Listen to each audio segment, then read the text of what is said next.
and hit the encoder. And we should have life.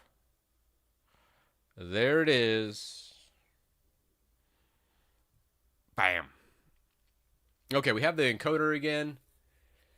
Everything looks to be all right. We'll see how long this lasts. All right. All right, nice. Let's pause that. And we're back. All right. Well, that was a fun start to the stream. We'll see if it bombs out. Probably a Windows update got me. That would be so hilarious. It would be fitting. A little ironic, but fitting. Yeah, I had to do a whole new stream. Top of the morning. Oh, man. All right. Now. So, today's stream, we're starting over again. Going to cover the old Linux gaming distros from LTT Labs. I have some thoughts. They grabbed the Wikipedia here, which is fine. It's an old diagram, but it checks out. But this diagram here, just a little preview. Oh my word. This is why you don't ask GPT to make diagrams for you guys. This is not at all how this works.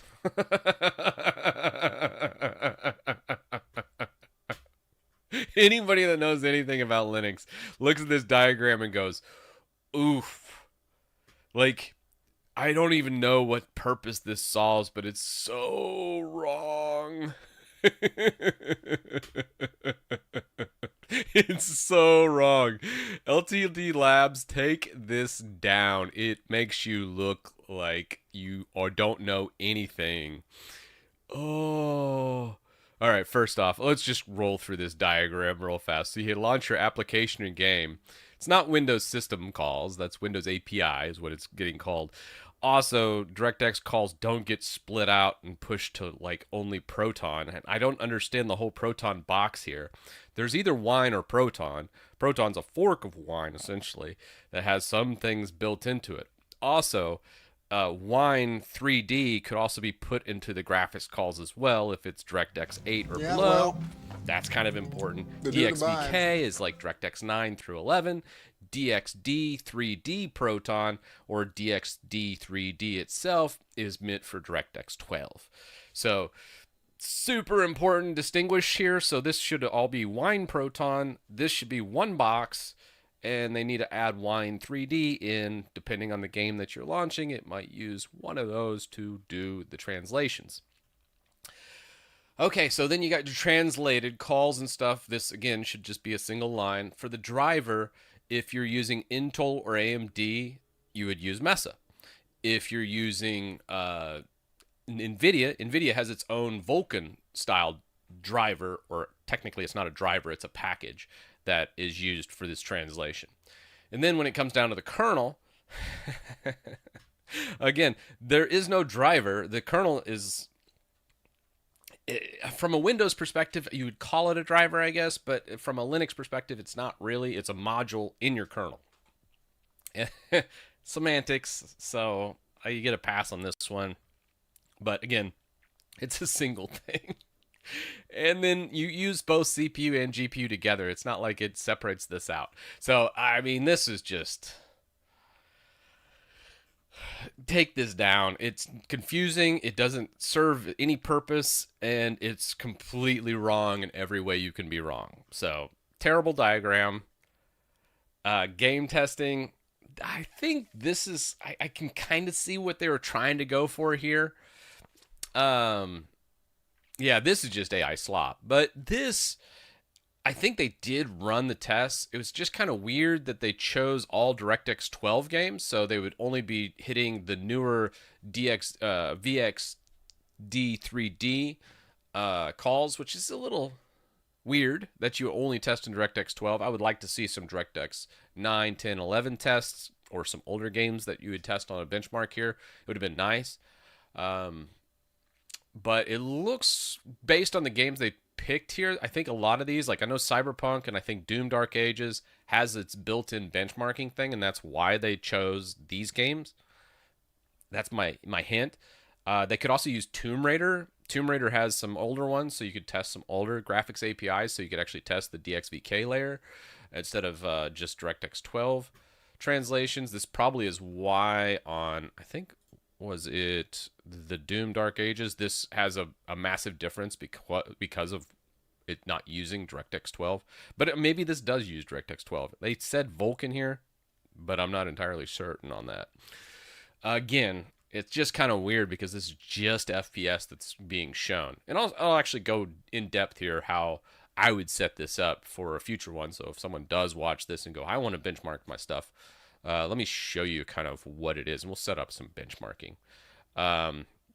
Overall, though, I did like that they did say for recommendations, Cashy and Bazite. I thought that was a solid recommendation, so not all is lost in this article. I just wish Pop! OS was just be like, hey, don't use Pop! OS at all. Just throw that to the wayside until they figure out what's going on with Cosmic and like making a stable operating system. Let's not recommend Pop! OS in 2026. That's just ridiculous. As far as the appendix, what were they doing here? Going through, booting off USB. This is all fine. Going through, I mean, not bad. Got a lot of screenshots here, which is not, it's actually pretty good. Yeah, so they were just running the built-in benchmarks for each game and installing different distros. I wonder what their testing was on how they were popping these distros in and out. I think when I looked at the hardware aspect of it, they were just using an AMD card, the same system, and then they were just swapping the distros, which is fine. But it's not very reliable, I think, is the best way to say this, because I don't know how many runs they did. Did they take the average of doing like 10 benchmarking runs? Did they just do one benchmarking run and then call it good? It's hard to say on that. And then they threw in Pico OS. I gotta try Pico OS. Pico OS is really kind of an oddball one where it kind of caught me off guard. I was like, oh, that's weird. It's a Debian SID distro, so it's a bleeding edge Debian essentially, but it's not the same as like obviously an Arch one. Your packages are still going to be a little bit older, but being on SID, I've run Debian SID, like vanilla Debian. I ran it for like a year or two, so it's not that bad. But I gotta try Pika, which is weird, but it was just a very odd, kind of caught me off guard where it was like Kashi, Nobara, Vazite, which these are all more gaming focused distros, so that does make sense for these first three. And then they threw in like Pop! OS, Garuda, and Pika. The problem, Pop! OS, Cosmic, we've already kind of gone in depth. I've made an entire video about how it just sucks. Garuda is just way too bloated. There's just a ton of packages. It's huge. But I mean, you could say the same thing about like Bazite, but a Bazite's at least atomic and it's hard to screw up. Garuda, I feel like, is just a bad starting spot for many noobs because they will use the AUR, they will break their system, and then it's just not. I would never recommend Pop or Garuda to a new user. It's not to say they're bad distros. It's just not for new people.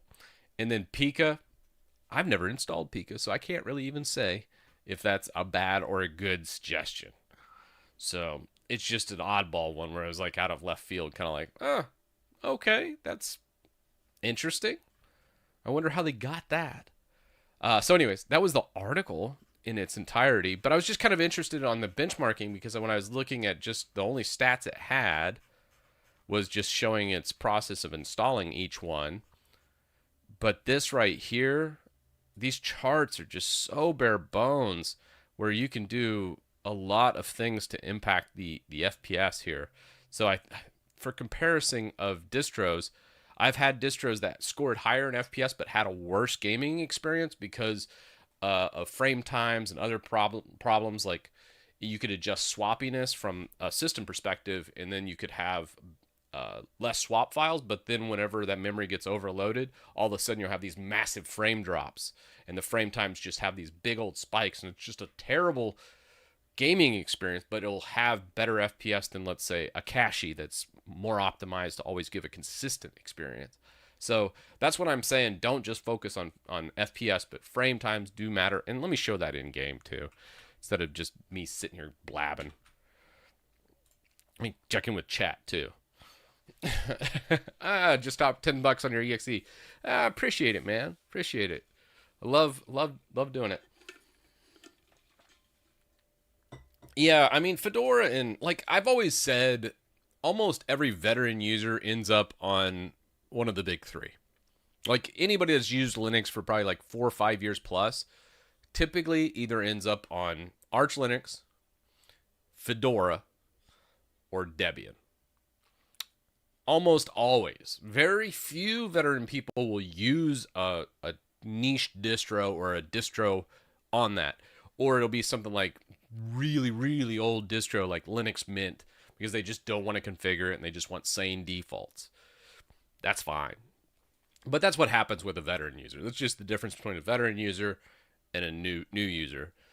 Veteran users, we just do not care about distro hopping. We're just like, hey, there's a new desktop environment. Oh, I want to try Cosmic. I'm not going to go install Pop.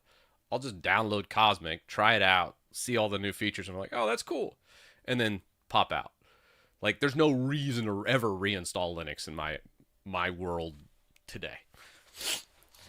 Yeah, well, the dude abides. Hey, Bud, we have the yapping emote. They added it last stream. Thank you too, by the way, to CZU and Team America. F yeah, man. Appreciate the prime.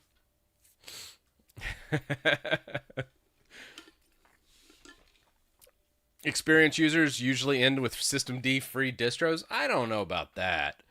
Systemd has some standardization, and most distros still are Systemd. But I think some users that really like to tinker, really like to experiment, will go with a non-Systemd one, like Void Linux, Gen 2, if they're a try-hard. Oh, geez, what are some other big ones? Artix. I've rolled Artix for a couple months. It was good. If they're going for minimal, you could do like a Alpine. Alpine's more of like a container style distro though, so you typically would see that in a lot of SOCs and other like smaller like point of sale systems. You might see an Alpine style setup because it's just so darn small. So yeah, it's kind of neat. View on Project Bluefin. Bluefin, I think that's a Fedora Atomic distro, much like Bazite, isn't it? Let me see. Bluefin.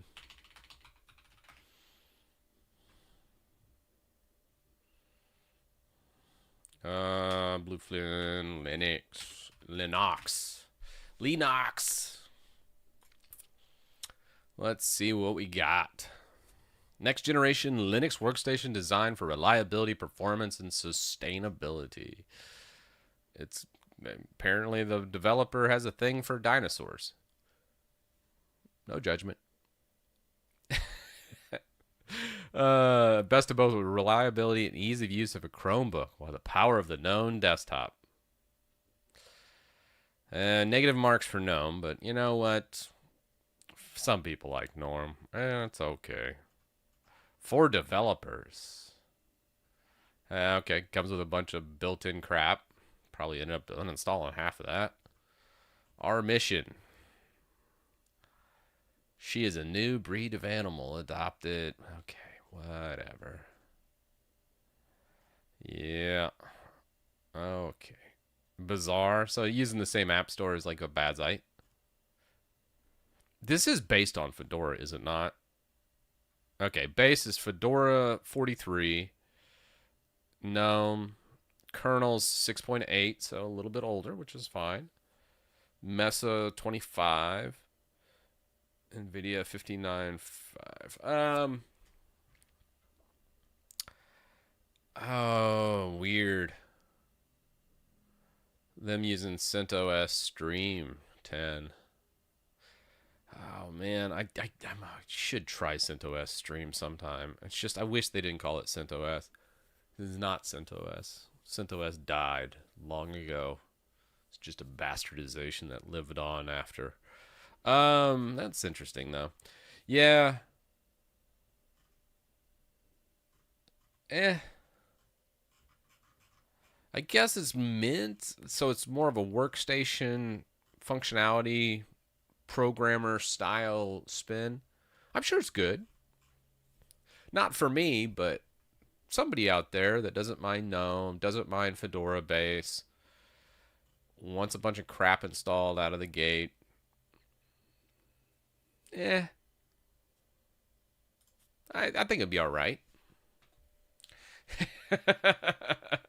Rocky is the real CentOS. Yeah, I think Rocky, Alma, and Oracle are the only ones right now that are more in the same vein as that. Rocky has a lot of more corporate style influence, so some people that kind of turns people off because it's still making money off of Rail, which some people have problems with. I don't care. I like Rocky.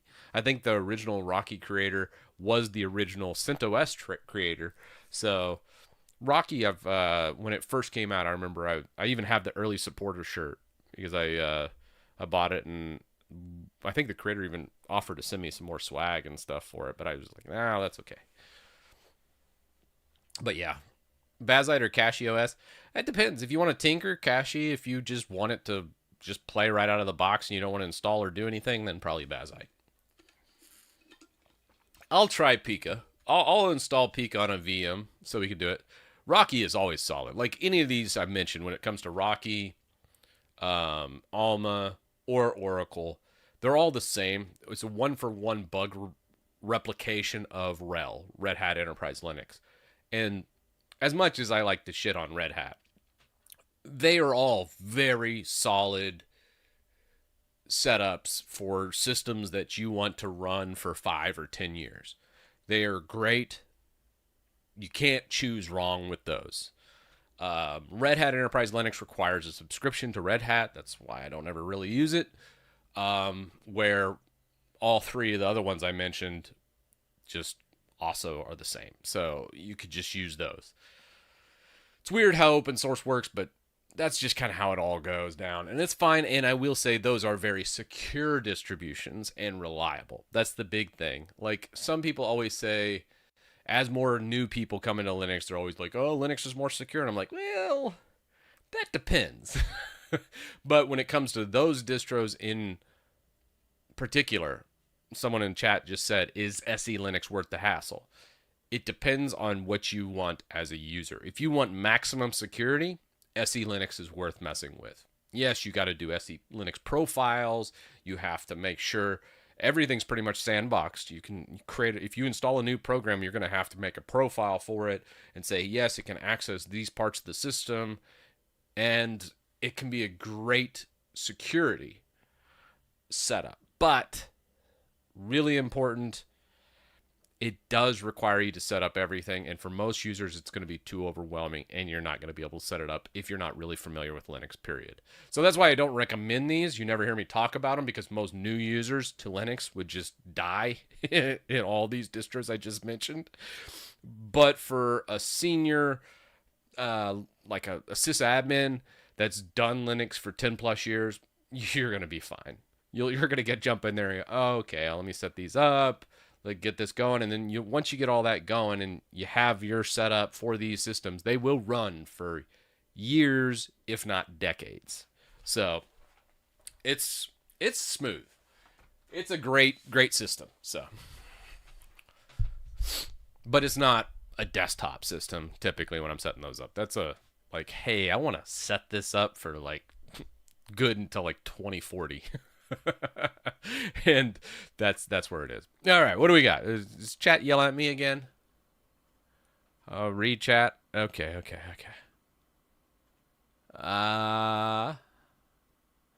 Is now switching over to GNOME OS from Fedora. Oh, what's GNOME OS? Interesting. That'd be interesting to see. All right, Fluffy. He just ignores me. Also, the LTT benchmarks can be dumped in the trash since basic Proton is trash. Proton GE can give a different result since it has more packages. Yep. We should probably talk about that. Since so many people are always obsessed over what distro, your distribution does not matter, guys. It's a skill issue. It's always been a skill issue. And let's go into actually benchmarking and doing something proper. We should probably actually make an article about this. Let's do that. 2026, how to benchmark in Linux. All right. Let's do that, huh?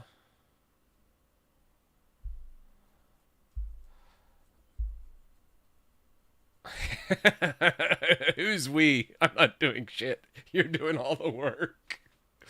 Hey, the community drives this stream. Usually chat sits there and yells at me, and I'm like, oh, yes. All right, you are. So true. Now let's go distros, benchmarking, Proton, wine. All right. This article goes over how to benchmark in Linux and the tools you can use. Benchmarking is measuring of system. It can be useful for comparing systems and identifying bottlenecks in the system. Perfect. All right, that's fine. All right. Wine/Proton versions.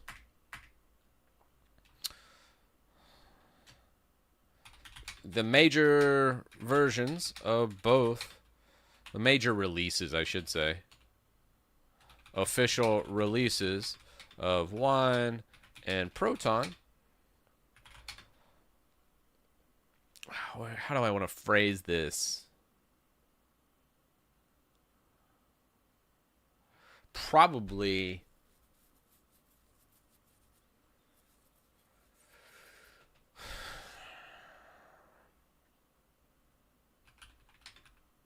are what many people start at. But depending on the game, these can be poor choices. The newer the game, the worse these options are.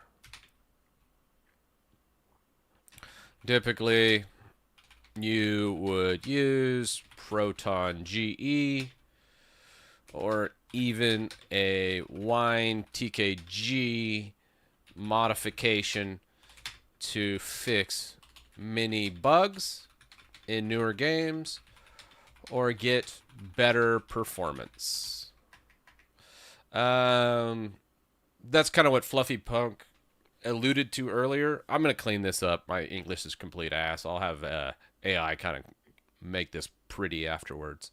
But first, we got to actually tell it what to what to go off of. Otherwise, it's just going to make up a bunch of dumb shit. And it'll just look like another LTT article. So what other things for proper benchmarking?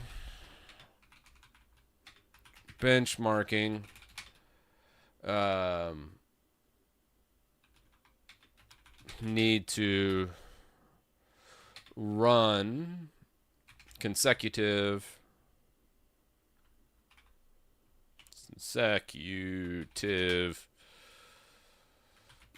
benchmarks that capture highs, lows, frame times, and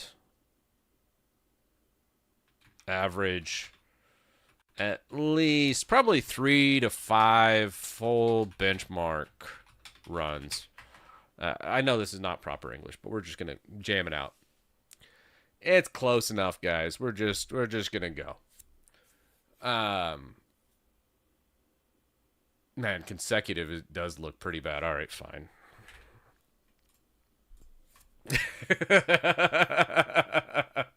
YouTube is dying over there. They're like consecutive.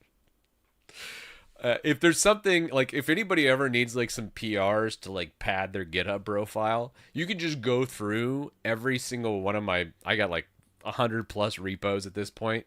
You can just go through and fix my grammar. It's terrible. I know it. It's okay. If I have perfect grammar, then you know I used AI. um,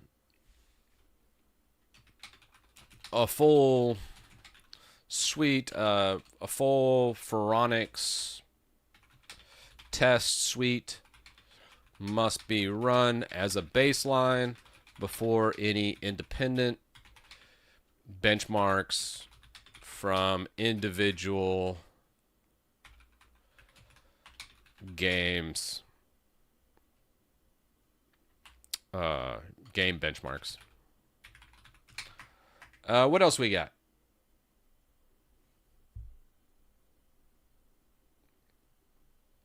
I'm trying to think.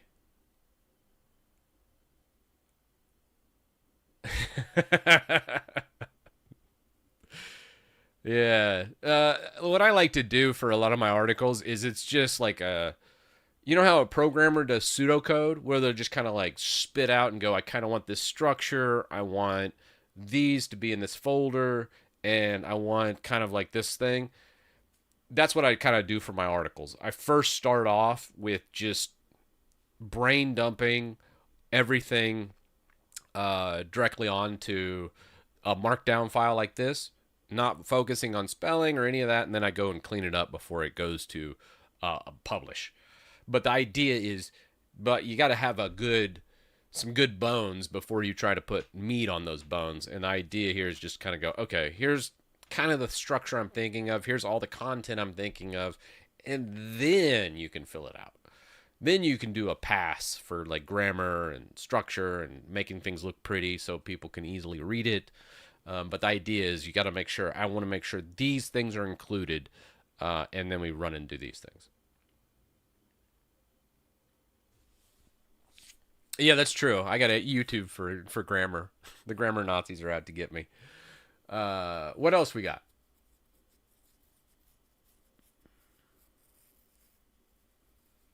Kernel. Yeah.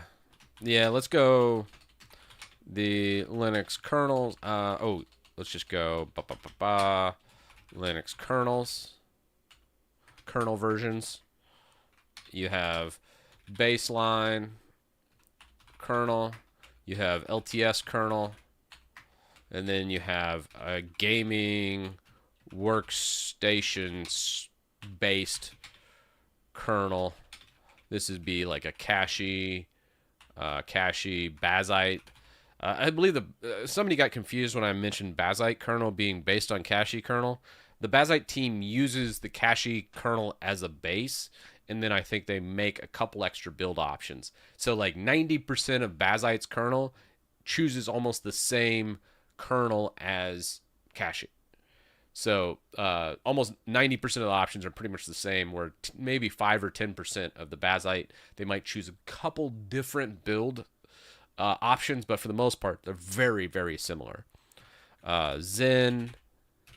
What's another custom kernel a lot of people use? I know on Debian-based spins, I was using, oh god, it looked like a dragon. It kind of looked like the Kali Linux symbol, I think. What was that other custom kernel a lot of people use? Yeah. Zanmod. Zanmod was what I was thinking. Thank you, chat. You had TKG. Does TKG still do kernels? I can't remember if TKG stopped. Oh, man. Does Licorice still do it? Hey, however you say it. Yeah. There's so many different ones. Commons not for... Okay, yeah. Well, we'll work on that later. Again, we're just kind of throwing it up. I'll clean this up after. Let's see. Any tips for someone wanting to start Linux career path? Don't just focus on Linux, man. Believe it or not, to be useful in business, you got to know all the stuff. Specifically, I would say almost every business still uses Active Directory to some extent. So you got to know Active Directory from Windows Server still in 2026. Although, you know, some businesses are using like Azure Active Directory, which is not the same. I think Azure Active Directory is just ugh. But Active Directory is still very, very prominent in most businesses. So if you actually want to get paid, you got to learn Active Directory, and then you need to learn Linux on top of that. Not just one or the other. Don't just specialize in one area. Don't be that guy. It's good to know a little bit of everything. So spread out that learning set. Get some experience wherever you can. Yeah. Yeah, Windows, Linux, BSD. At least have a base knowledge of that, and then base networking knowledge. I think that's just absolute necessary for any kind of IT-based job in 2026. I think that's one main thing. It's like people that only know how to program in one language. I'm sure there's jobs for those people, but it's better if you know multiple languages, or at least have a good foothold to be able to look at multiple languages. Yeah. All right. So let's see what this looks like in practice, right?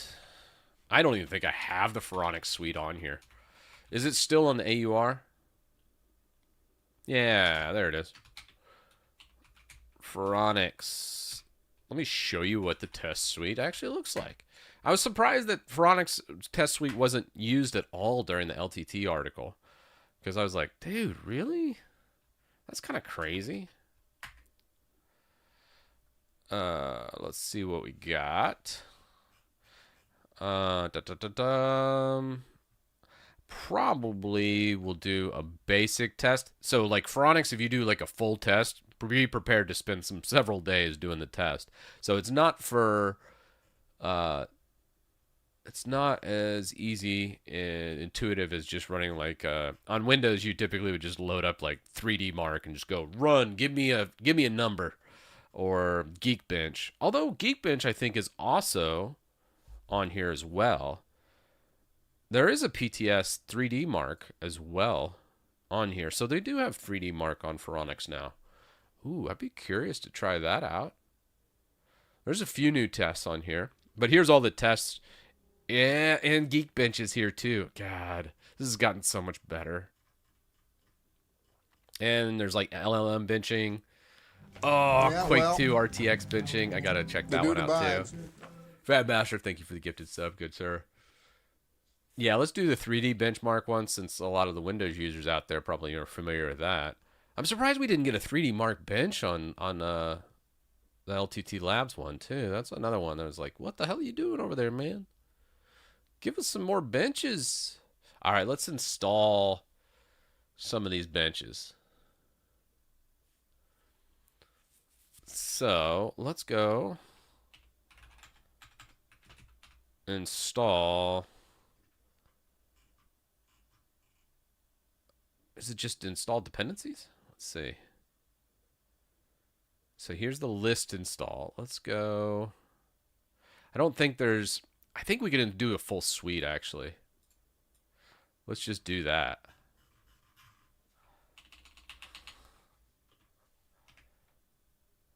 I don't think it should have any suites installed, so I think we have to manually install it.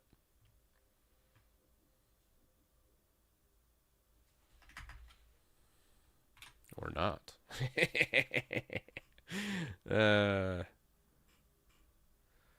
Let's just try to install that 3D Mark one.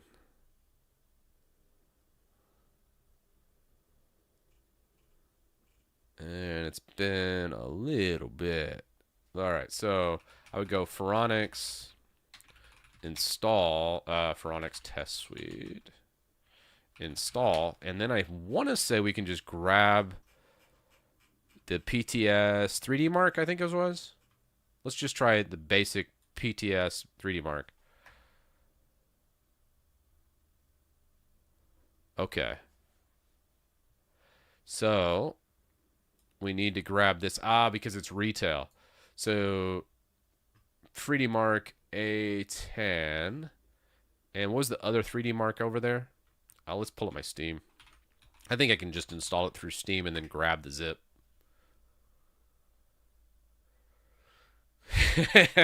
Haven benchmark just to piss off Steve. That's great. That's great. I don't do very much benchmarks, as you can see, but I know at least I have an idea of what a proper benchmark will look like. So let's do that, and then we'll make an article. So then any YouTubers that are trying out Linux will have some kind of basis to just copy and paste and then be able to run some benchmarks, because figuring out just the structure of it is super easy. I can give someone a how-to article, but I don't personally want to install a bunch of hardware and then be running tests for days on end, jacking up my electric bill. That's totally for those hardware YouTubers out there. I'm just a software guy. Don't get me wrong, I like me some fancy hardware, but I just don't like making videos about fancy hardware. Give me a solution for procrastinating. Turn off this stream and get after it. What the hell's wrong with you, Ahmed? Get those studies done. Stop being a lazy bastard.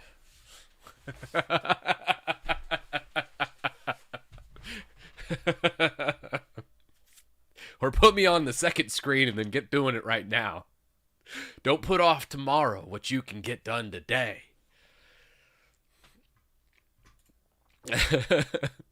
Do you drink black tea? Yeah, dude, I love tea. Anything with caffeine, I am game.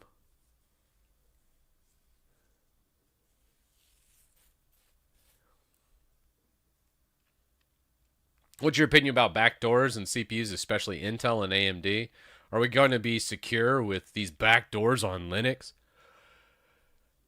You've been lied to. There are no backdoors on Linux. The backdoors exist in Windows.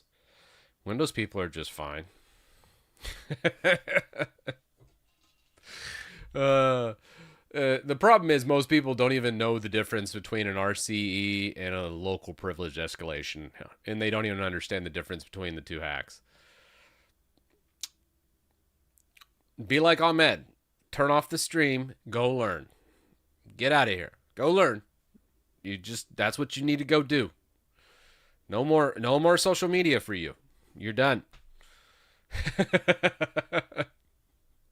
That's just one of them things. If you can't understand the distinction, you have no business asking anything else about security. If you think a local privilege escalation's a backdoor and you don't know the difference between RCE, nope, you're done. You don't know anything about security. You just pack it up. All right, let's go software. I think I have some kind of 3D Mark. What do we have on here? Oh, do I not even have the... Surely. All right, 1 second.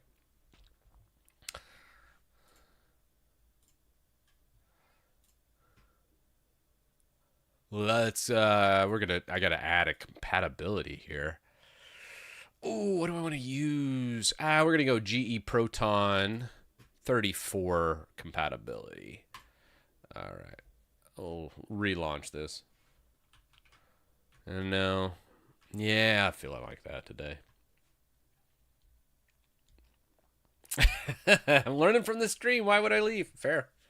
Put me on the second monitor while you look that up. This is second monitor content. That's what these streams are for. Honestly, that's what most streams are for. Second monitor content. Background.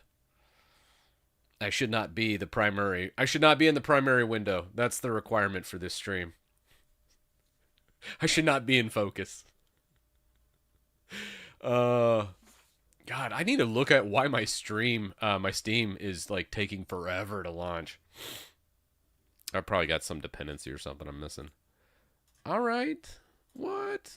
Still won't allow me to download. Lame. Oh well. Oh yeah, I got some shenanigans happening on my Steam. I'll have to look at that sometime. All right, fine. No problem. We're just going to go the other way. Yeah, second tab. This is second tab content.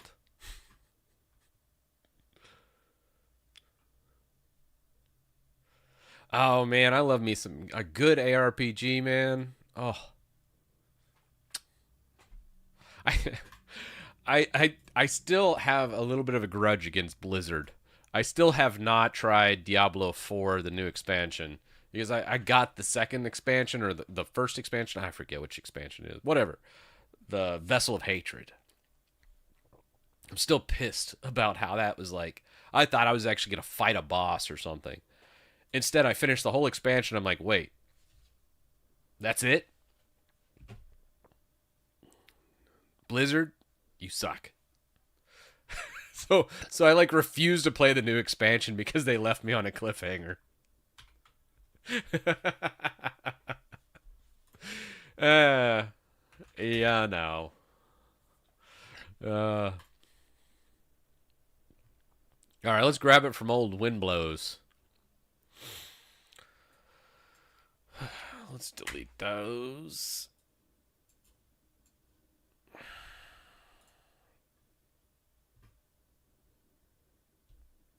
Ah, 1212. Gabby, that is not my password. It's like you don't even know me anymore. Okay, there we go. There we go. 1, 2, 3, 4. All right, you're forgiven. You're forgiven.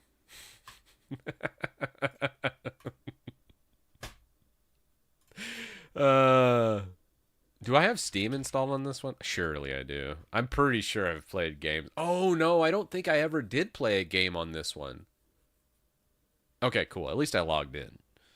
For a while there, it was just popping up and not logging in. All right, now let's go software. 3D Mark. Let's install. Let's go. We'll just snag this 3D Mark from our VM because I do want to try it on here. It's kind of weird that I couldn't install it on Linux even with compatibility mode enabled. I wonder what's going on with that. Maybe 3D Mark like prevented it or something.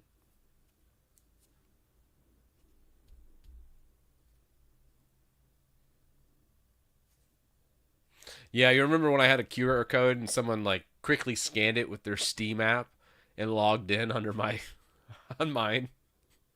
That was a great stream. I was like, "Oh, come on, man."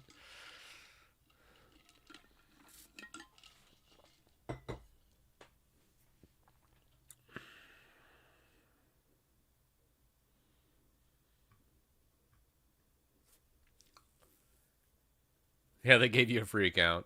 Oh man, I got ripped off from G2A, by the way. I was like, oh, I want to get this, and then I forget what it was, but G2A sells like Steam accounts to give out games now or something crap. It is such a scam. So don't use G2A at all.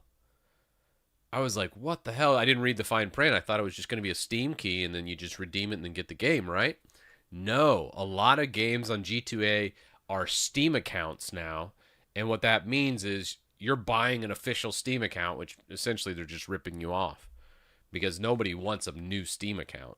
So don't use any CD key websites. Don't be dumb like me and then waste, I think it was like 10 or 20 bucks. I even went to PayPal and said, hey, this was a scam.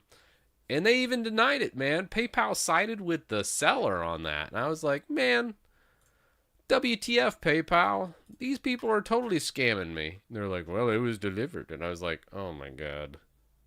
I just can't.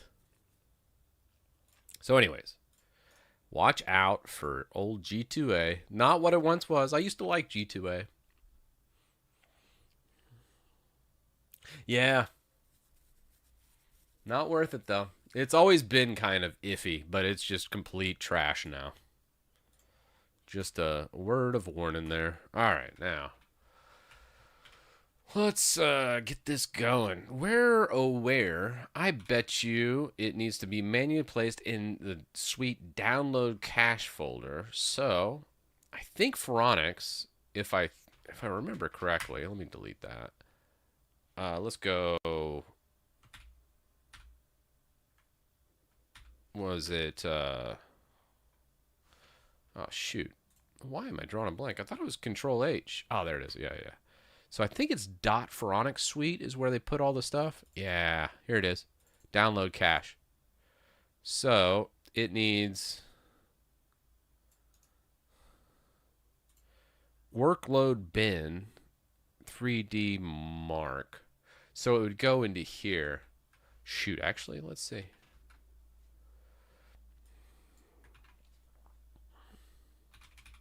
Google.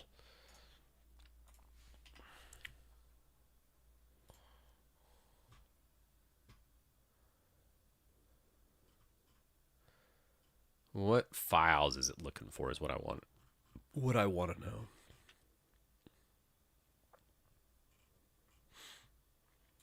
All right, let's extract that zip file we got. See what we have. All right. I think I have it in main pool. Let's copy that. Let's just put it here. And let's just extract here. We might need to zip this back up, so I'm going to just see what we have in here. And bin. Okay. So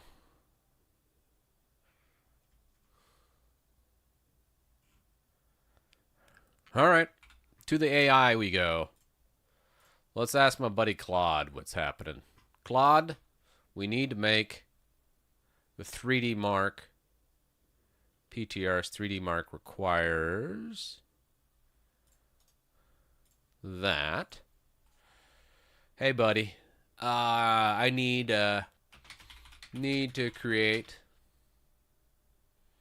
this zip from a download of 3D mark. What should be in it? Kaplow. Ask the Clanker. Come on, Clanker. My new workout routine, I had Claude write it up for me. Claude's my best buddy now.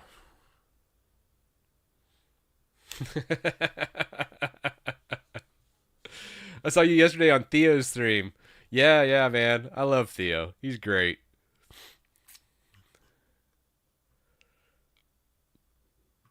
The thing about Theo, like, I know he gets a bad rap sometimes because he's pretty opinionated, but at least he makes something. There's very few people in the social media space that actually make things. Most people are like, hey, I used to work here, or I have this prestige, but they don't really have much in the way to show for what they do. So say what you will about Theo. The guy's executing and making projects, and that's cool. You know? All right, so what are we looking for here on the zip file? Does not contain 3D Mark binaries. The test simply automates the firing of the 3D Mark benchmark. You must already have the necessary 3D Mark files. So what are we? Okay, fine.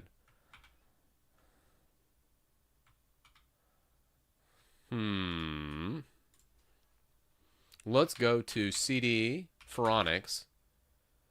Download cache. Let's go code. One second. Did you guys already figure it out? Did Stream already figure it out before me? All right, Gabby. In Linux, right-click on D3 mark, then go to Properties, then Compatibility, and force Proton, and it will install it. I thought I did that. All right, we'll launch that too.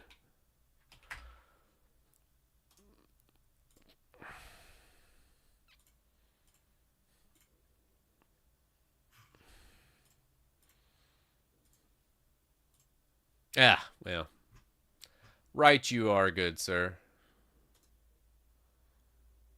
Let's go ahead and stop that pass-through VM too. I don't want that running when we're doing these benchmarks coming up.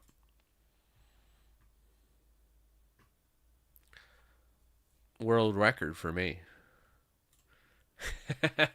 Hey, Primogen's made a project. He's made Harpoon. So you can't say that shots fired at Primogen. He's produced something. Yeah.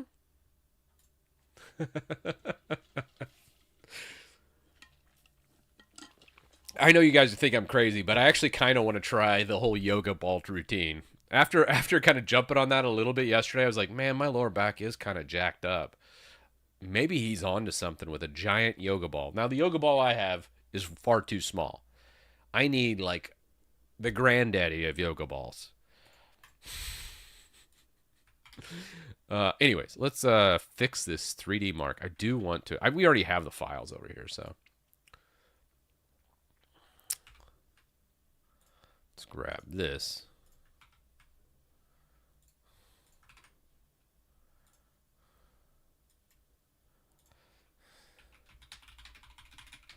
Needed files based on the 3D mark directory from the Steam install located here.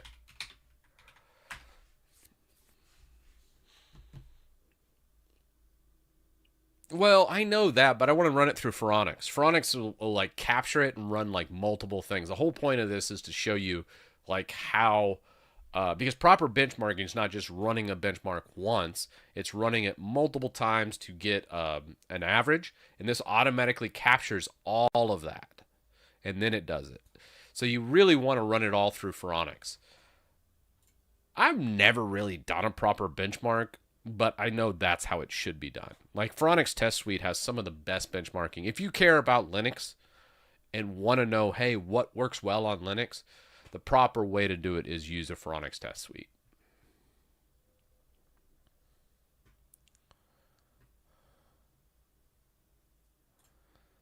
So, let's see what it does here. I'm curious to see what it ends up pulling.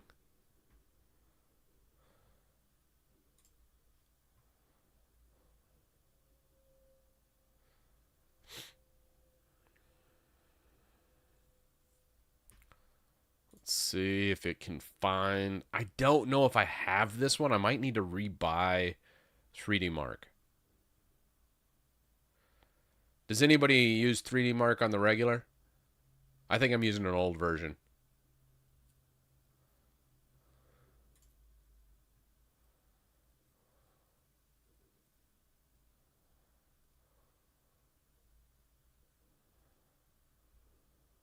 Okay.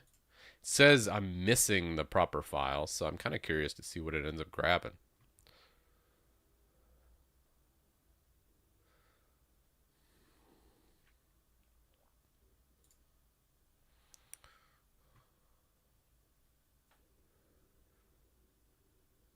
Is 3D Mark free? I want to say I paid for it back in the day.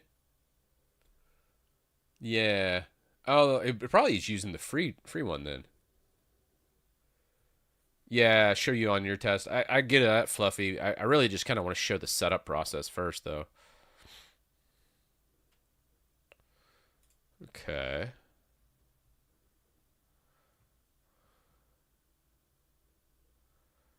Really?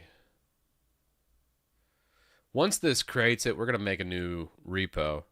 So then we can make it easier for people to just copy paste it so they can run their own 3D Mark benchmarks using Phoronix. We're going to make this easier for folks. So then someone that wants to run these for days on end can.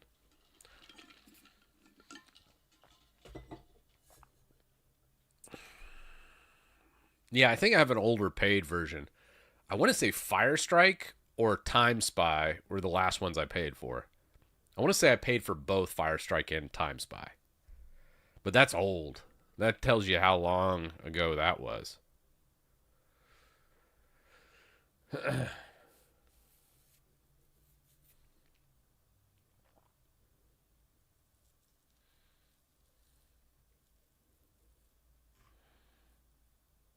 Yeah, I'm kind of curious.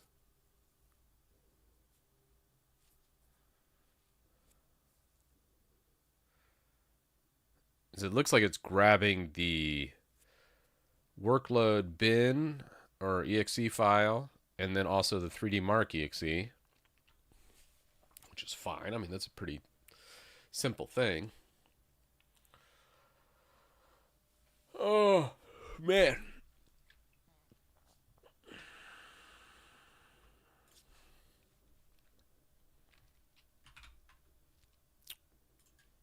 Why that cooks. Let's see what we got. Check your Fluffies ones out. Linux compilation. Oh, well, look at you. You're in the 44th percentile. Using an i7 6700. Oof. You know, if you got the 6700 Fluffy, you might actually remove. I know people are going to hate me for this one, for this recommendation. What I want you to do, and this would be good for the stream too, just to show. So you scored a 411 on this. Why don't you make a mitigations disable? Disable all kernel mitigations on your kernel setting. If I'm remembering right, the i7 6700 HQ had like some terrible throttling with the mitigations. So what you can do is disable kernel mitigations, Linux.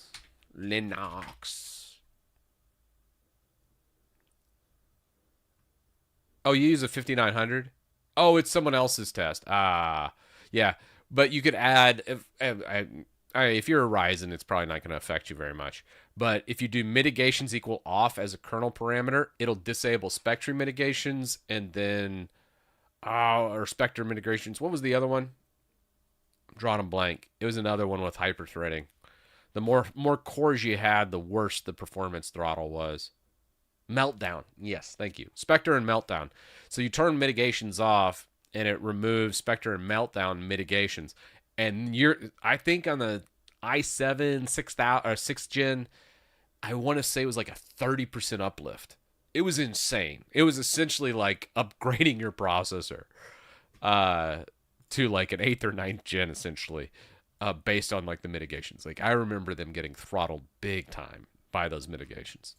Anywho, whoever ran this test with an i7 6th gen, dude, I would love them to rerun it with mitigations off, and I bet you this score will go from like a 400 to about a 600. Be kind of cool. Yeah. Where do you set those settings? You would go into here. Let me. So you probably would go. So from your root drive, so in your root, you'd want to come down into etc, go down to default, and then from default, you're going to want grub. From grub, you have the grub cmd Linux syntax here. I already have quite a bit here, but you would just essentially go into here and go mitigations equal off. Boom. And this would turn mitigations off. And then once this is done, then you would do, here, I'll just go ahead and do it. I don't care. Just to show you. So write this out. We'll close that. All right. And then from here, you would go sudo grub make config output default. Oh, well, what distro are you on? If you're on a Debian base distro, you can just do update dash grub. Anyways, boot grub dot cfg. So from here, we'll hit enter. This will go ahead, grab those new command lines that we did to etc default grub, recompile it, and put it directly in the config file for you. So now all of my CPU security mitigations would be off, and boom. Try it. Try the different ones, but also install Phoronix Test Suite beforehand. Run the first benchmark before running mitigations off. Turn mitigations off. Redo this with grub config. Rerun the benchmark. This is the thing that a lot of users miss is it's not black and white. It depends on your setup. Me turning off mitigations really is not going to make much of a difference performance-wise. I'm on a Xeon processor. This thing's going to fly, man. It's going to be pretty good regardless. But we'll go ahead and do it just to showcase the difference in mitigations. And you'll see the uplift. And sometimes it's a very minor uplift with those mitigations off. And sometimes it's a very large one depending on your processor. 10th gen, I don't think it was too much of a bad. It might be like a 5% uplift you might see on a 10th gen. An i5 also, what is that, 8 cores? The more cores, the more of an uplift you'll have because of the nature of those mitigations. Mitigations prey on hyperthreading. The 10th gen Intel processors kind of sucked. Honestly, all Intel processors kind of sucked between, 9th and 12th gen or something, or 13th gen. Because of the efficiency cores, which weren't even true kernels. So the mitigations didn't really do much because there really wasn't a true hyper-threaded kernel in the sense that you get like a 1-to-1, like 2xing the CPU kind of, or 2xing the kernel or the core, or the thread, I should say.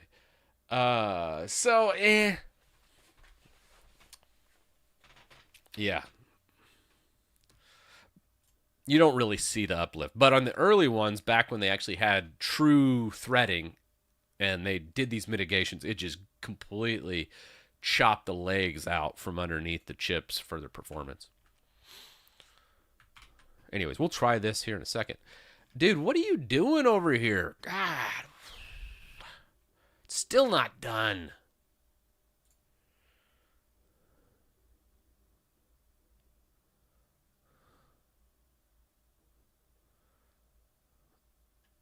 Why are you like this? Let's check this one right here.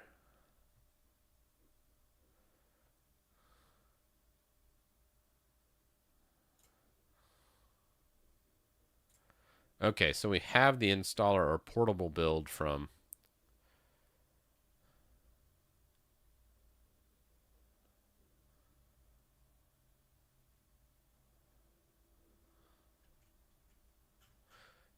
Did I miss? Is there a zip download in here that I just completely missed? That's on openbenchmarking.com or .org, I mean.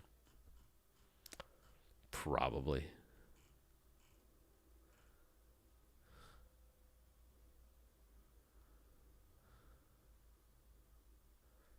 I feel like there's just a simple download.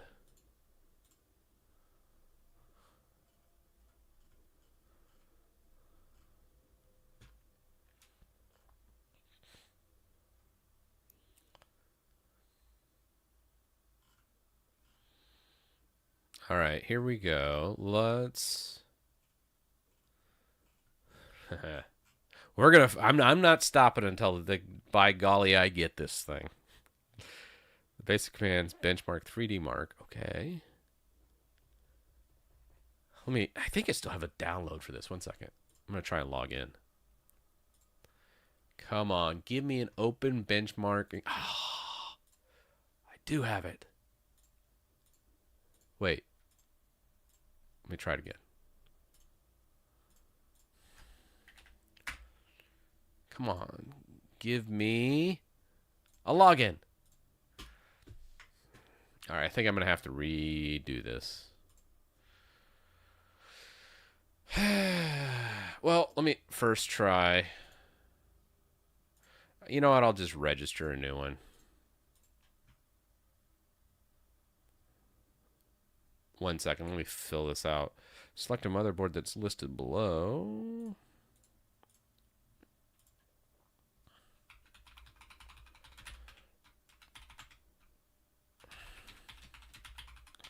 I gotta fill this out. Ah, that sucks.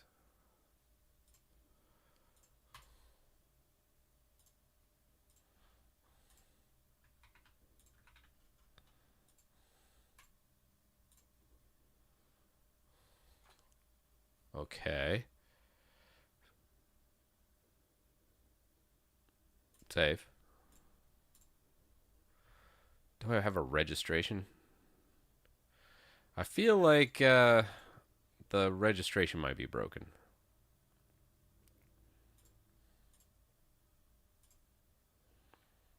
Dang it.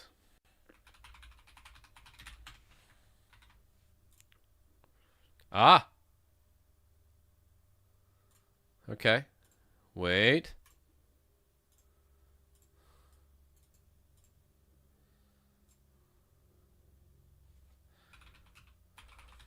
I'm almost done with the login. I think open benchmarking might be having some problems. Okay, supplied username did not did not work. Ah, damn it. Retry.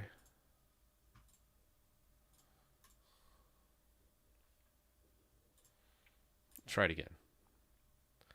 All right, let me try the associated email. Reset. Ah, yes. Okay, okay. We're making places. It should send me an email now. Sometimes these open source sites that are free don't have the money to pay for proper like a SES type account to properly send out emails. So hopefully this email comes in. God willing.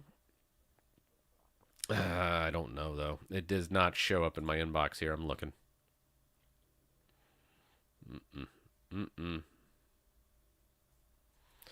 I am not getting it. I think the open benchmarking crew might be down. Damn. We need to send some more support open benchmarks way. The hamsters have died behind the scenes sending emails. Darn it. Well, maybe that'll pop in later. I feel like they're probably using like some really janky system. Oh, anywho. Darn. Say lovey.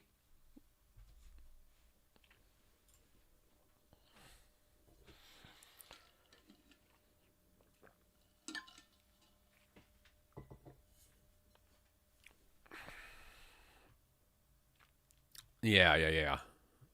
Let's this I think is not working. Give step by step instructions on downloading the 3D Mark zip or creation of it.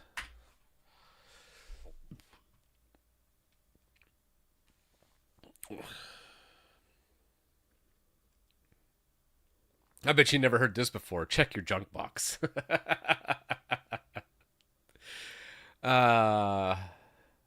Yeah.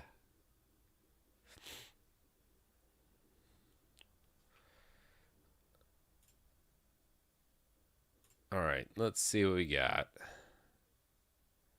Direct download and local zip creation for your Steam install. Oh, it's checking. I think it got lost in here before. Hopefully, this will remember it.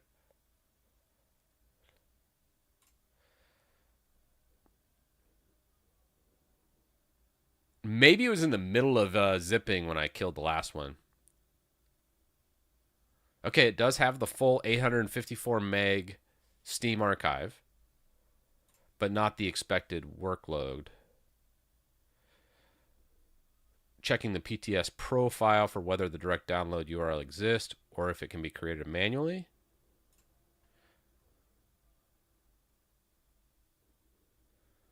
Maybe.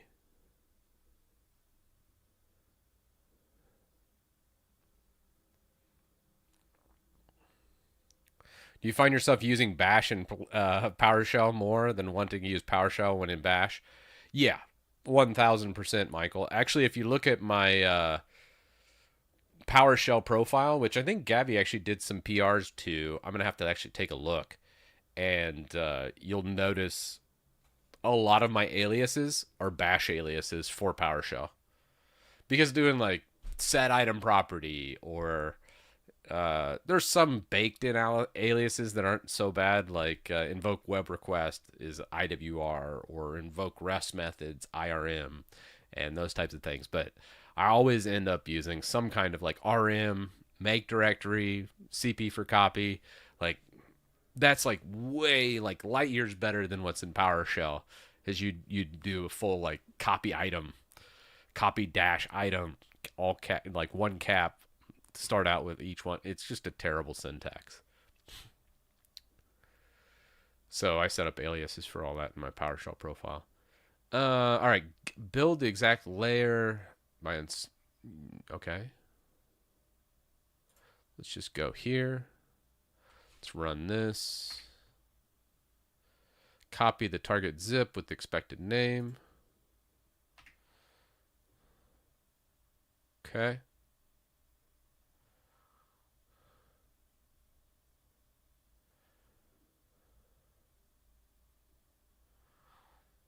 And then this should work.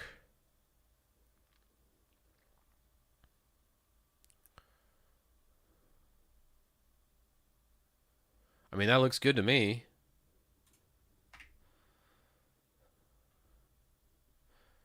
And then we can just run it.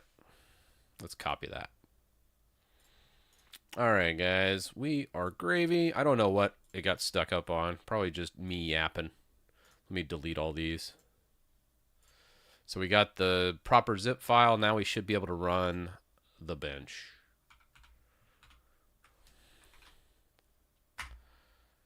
All right. Let's see what we get. 3D Mark, experimental, test profile. We're going to go with the 1080p. We're not going to test all options. Then it goes and grabs all your specs, shows your kernel, gives you full-blown disk details, just anything and everything you could want about this machine. What compiler you're using, grabs all like LLM, CLang, GCC. This is really good, especially if you're comparing distributions, because you're going to get to see the different versions of GCC, LLM, or LLVM, I'm sorry, that I should be saying. Those versions make a lot of difference, and they can vary a little bit from distro to distro. This is what you need to be benchmarking on, and why it's so important to do that. Let's go 3D Mark test 05, 06, 07, dude. And unique name to describe this test run config. 3D Mark pass 1. Current description is pretty much my CPU, the model number of this HP, the BIOS and firmware of it, the graphics cards at Intel BMG G31, otherwise known as the Intel B70, I think it is, on arch rolling via the test. Yeah, that's good. You don't have to. I usually just take the stock current description and just go with that. Well, shucks. Bummer. It did not run. Oh, shoot.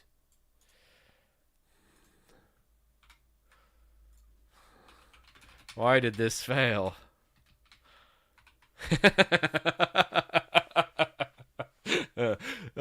So setting up the benchmarks in Phoronix can be a bit of a challenge, as we're discovering. But we're going to make it easier. We're going to make this easier.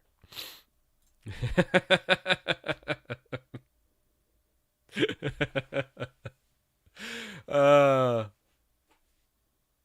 it's much easier just to install the game on Steam than just say benchmark. But that's just not fun. It's not very scientific. It's all about getting accuracy.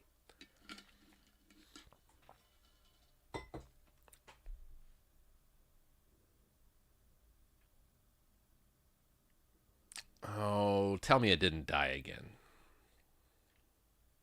Do you have any suggestion for backing up dot files and other configs? Oh, man. Okay, so you could use like Git to do it, but if you're not really good with Git, I actually did a video on this a long time ago. I used to do more in-depth videos. I sold out, though. Nowadays, it's just all super simple stuff. Guys, chat, how do you sell this again? I always say cheese moy. Such an American. All right, try some chesmoy up in here.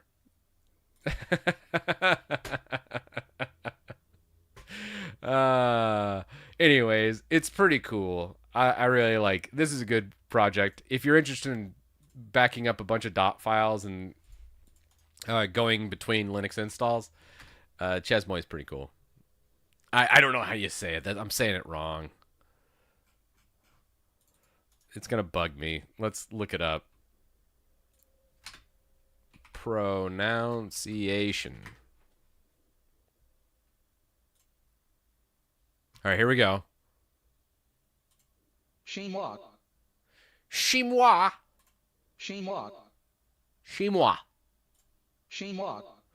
All right, chinois. There we go. Anyways, try that out, man. That'll probably help you out. Damn it, this thing's broken again. What's up with that?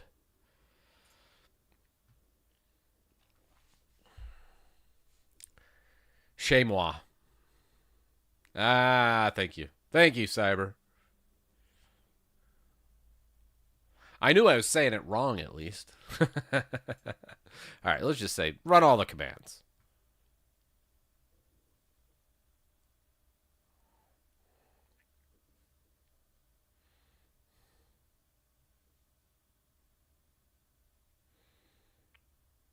Oh, yeah. I could. Oh. I like Chesmoy better. Java, you and me both. That's like what I've refused to do. When I first started doing Linux content, everyone always made fun of me because I would always say GNOME. And they're like, no, it's pronounced GNOME. And I was like, that's stupid. I'm not saying that. It's no. I'm like, I'm not doing it. I don't care. Richard Stallman's a weird dude, man.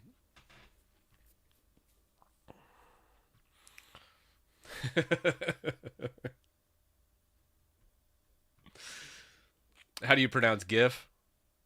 Yeah, GIF. Yeah, nobody says anything else than that. Nobody says GIF.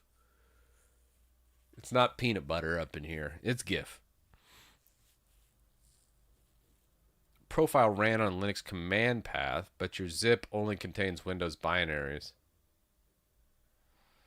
The generator launcher for Linux calls workload in result. Your archive contains workload.exe, not bin workload. Okay. Use the corrected license package that includes workload, the Linux workload build and rerun.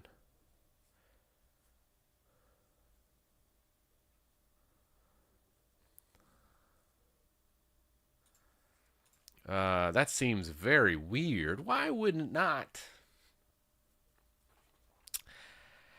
Check the logic and online feedback. You are wrong.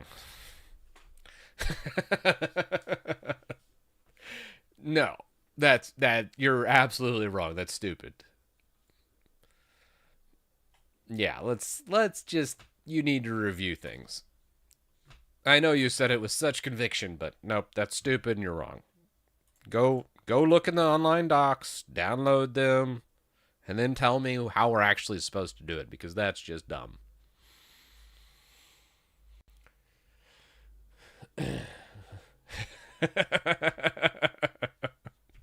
Well, if someone doesn't do it, just imagine it'll just sit there and just keep eating its own crap.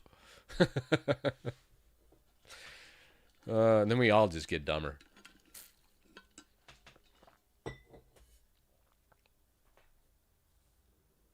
All right, so do one final local proof check. It downloaded some of the docs. Let's see what it says now.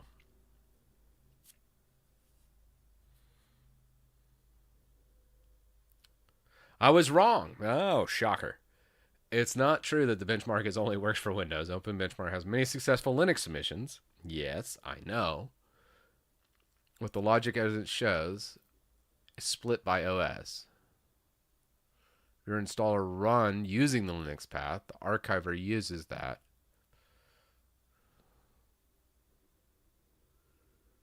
Okay.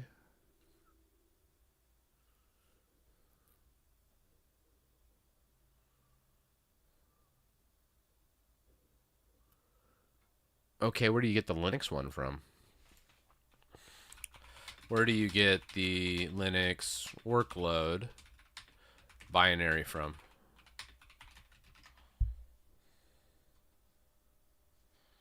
This whole stream's just gonna be me trying to get 3D Mark working in Phoronix Test. Yeah, that's just the way it goes. Sometimes the streams are very productive, and sometimes you just sit here and go, meh, not so much.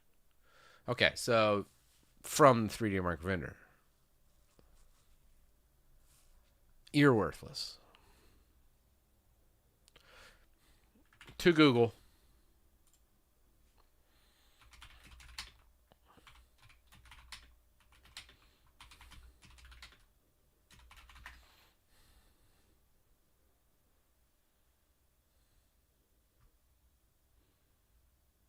Okay. Yep, that's the file we already got.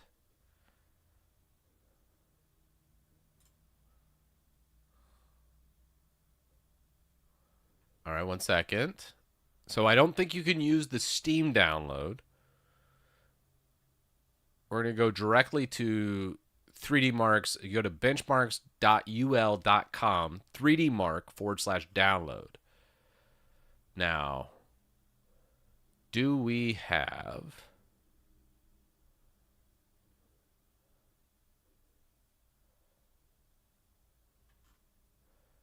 Interesting.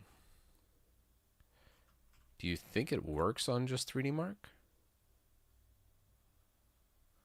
Can we... Maybe it's a direct download instead of doing the Steam. I don't mind buying it direct. For science. I'll probably just do it this once, but... now it's kind of more a matter of I just want this to see if it works. Oops. Turn off old... Bray's probably stopping me. The lion getting a little too aggressive with the filtering, probably.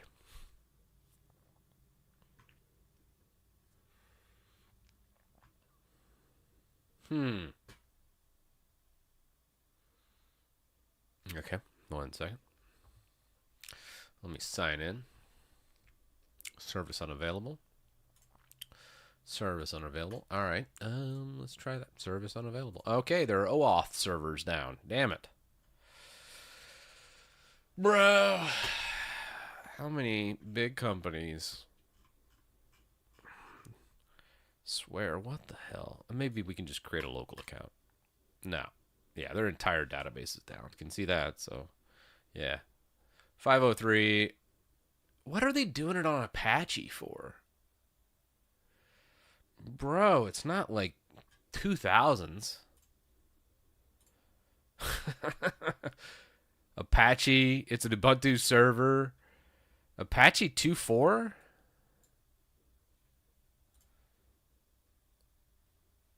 Let's see, how long ago? Maybe they haven't updated their stuff. Maybe they got hacked. Let's see. We'll just go Let's see how long ago it was before they updated their login server at 3D Mark. Not too bad. October 2023. They're only a couple years out of date. I mean, it's not recent, but it's not that bad. I've seen worse. Cloud's like, it is quite outdated. I mean, I'm sure there's some exploits for it, so someone probably just hacked them. They're big enough. I'm sure that happens.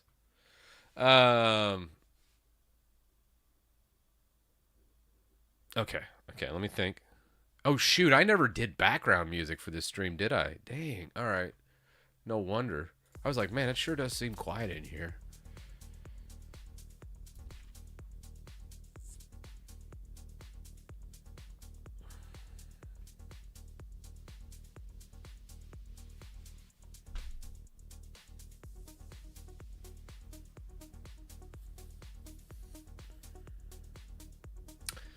All right, now for this, I think we got to do... There's a way around this.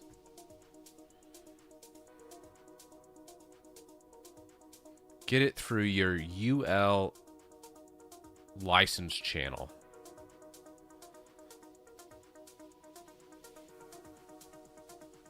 So you have to get it directly from the website. Lame. Let's do the wine method using the Steam Windows binary. Yeah. we're just gonna say lame. Let's do it through the wine method using the Steam Windows binary. I'm not doing all that. I'm not paying for an enterprise license. That's ridiculous.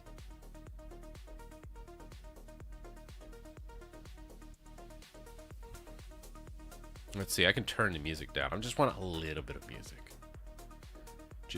Just a touch. Did that work? Is that even removing the... No. Wait. Okay, yeah. That is definitely affected the music.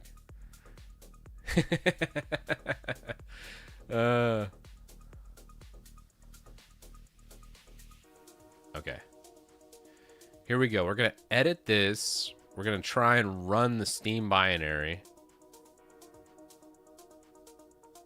We're going to remove the workload and change it to wine. So then we'll create a Linux shim, patching the launch script, and then run it. Sounds good to me. Let's go. Yeah, actually, I had to stop using Streambeats. I ended up using Creator Mix now. Streambeats, I kept getting copyright claimed, man. I don't know what's up with that, but yeah, every stream I'd sit there and I'd fight back and forth, and I was like, dude, I'm okay going to court with this. I got nothing but time. So I fought him like tooth and nail. I was like, I'm not letting these thieves steal this music. So I would sit there and appeal, and they'd be like, we can terminate your channel. I was like, don't care. We're going. Let's dance, you and I. We're going to town with this stupid claiming. But typically, it never really went too far. I never had to like send a demand letter or anything to him. There's some guy that just claims every single piece of music on YouTube, even if it's copyright free. It's called, he does it to all the music channels too. Even like classical music channels. What is his name? It's like Latin Author Perf. And that guy, dude, he is just abusing the YouTube system. But he's probably making thousands of dollars in copyright claims.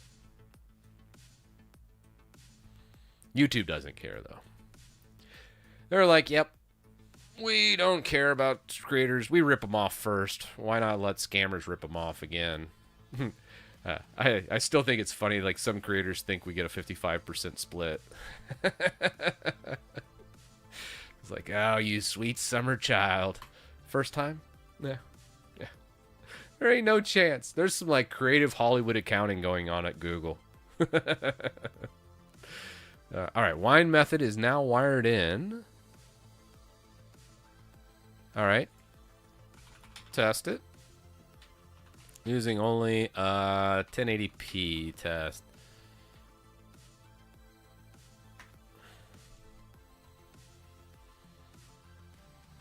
Yeah, 3D Mark requires the enterprise. Even if I could log in, it's not going to matter.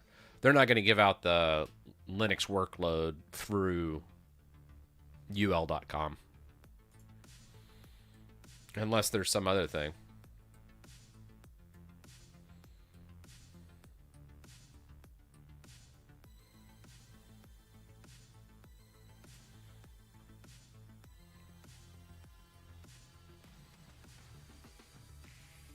Let's see. I'm going to try and log in again.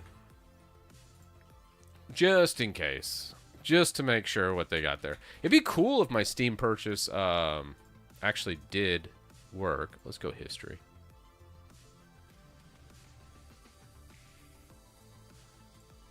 .3D Mark.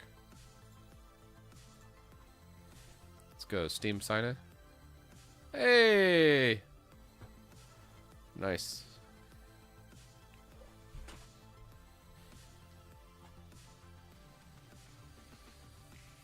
Steam.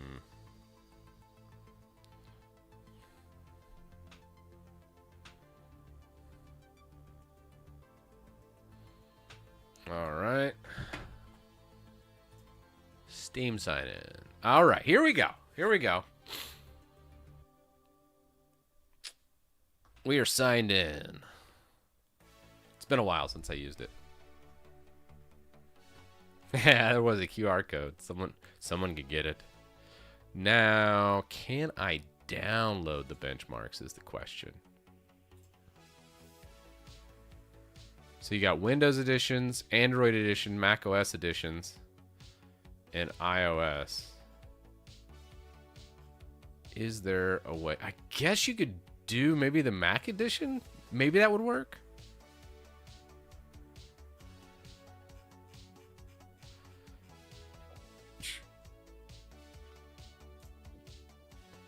I just don't think that would work. Android is Linux. I don't know if that would work either. I mean, we can try it.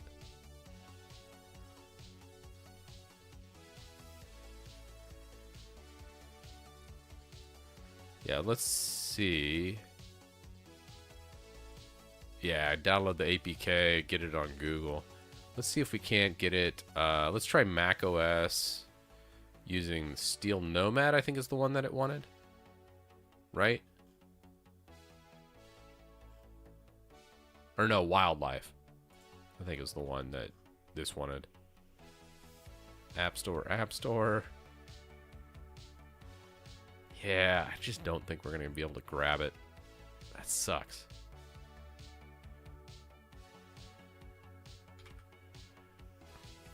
Okay, let's see what we got.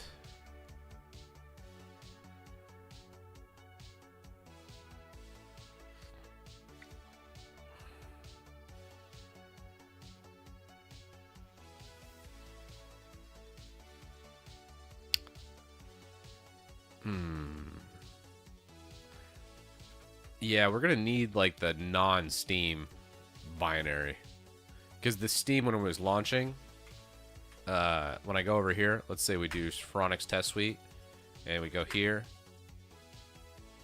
Let's go here. We're just going to...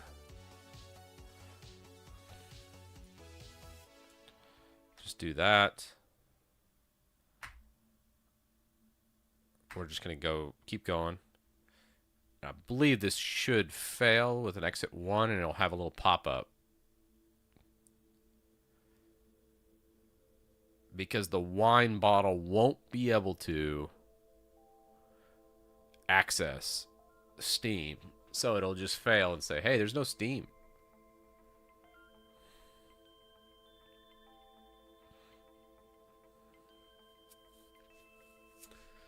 I might just buy it. Just get it from that way, maybe. Let's just try and download it again real fast. Let's just try get this version. Windows editions. There's the Steam. There's the 3D Mark.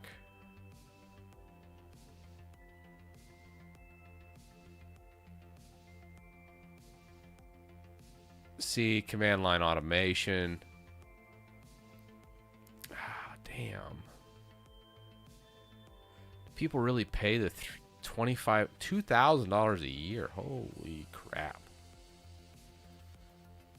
What if I just grab the executable?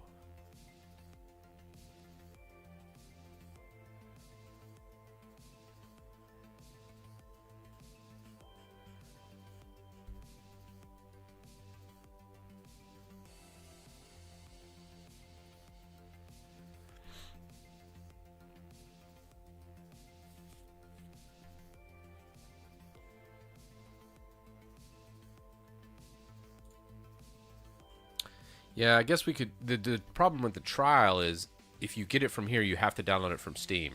And I think the Steam issue we're having is cannot connect to Steam client and it's closing out because it has to have that Steam client to run it in here.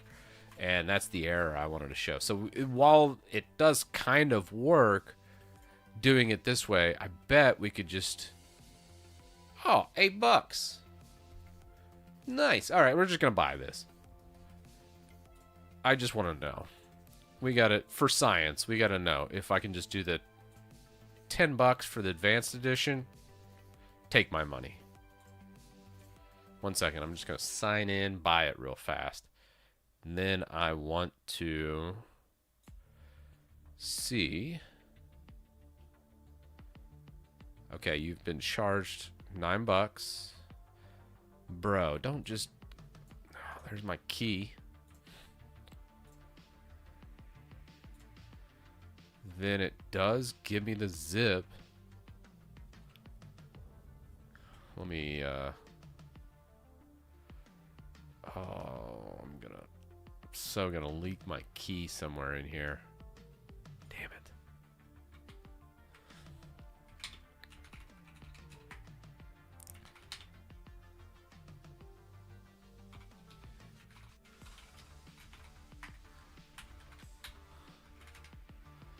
Okay, I'm gonna hide that key. We're gonna get this. All right, make sure it's not anywhere.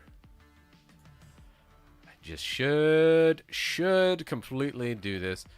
Yeah, we can't use 3D Mark on Steam to benchmark in Linux other than that. It's gonna download the Windows version direct from their website. I just paid for it. I don't see that anywhere. I'm going to just copy this so it clears out my clipboard in case I do a Control V in an inopportune time. All right. So we're downloading it direct from ul.com, the 3D Mark. I'm going to see if I can feed that through Wine and get it that way. Let's just see how the Steam version responds first. We're going to just launch it here and see what this looks like. We'll try this one. And see what else we got for benches. Probably Geekbench would probably be another... I know from a Linux standpoint, Geekbench is pretty solid, but it doesn't really show much from graphics. That's more like CPU testing.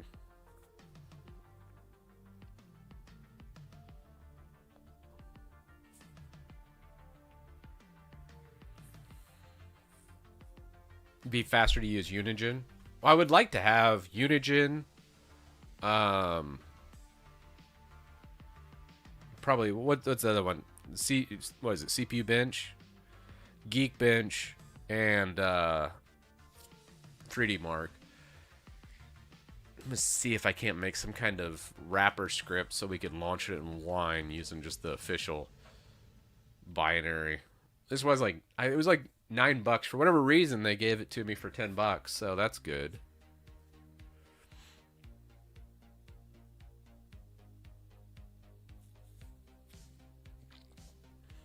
Yeah, so I want to feed everything through Phoronix, so we might have to redo some of the Phoronix launchers.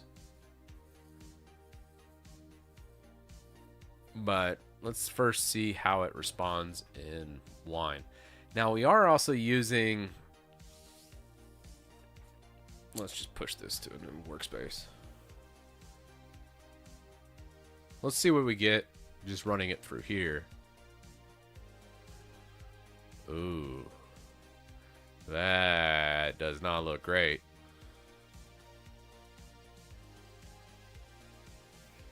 Lossless scaling is pretty cool. It's like DLSS or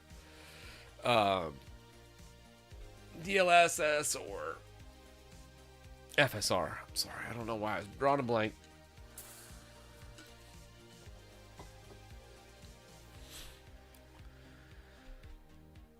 It looks smooth. Yeah, all 4 FPS of it.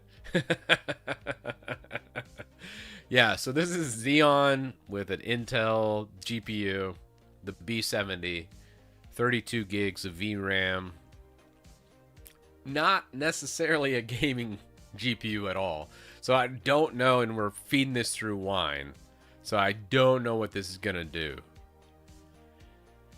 I have a feeling this is not going to be great. Oh, it just fashed. It just completely crashed. It's like, nope. No bueno. Okay. Well.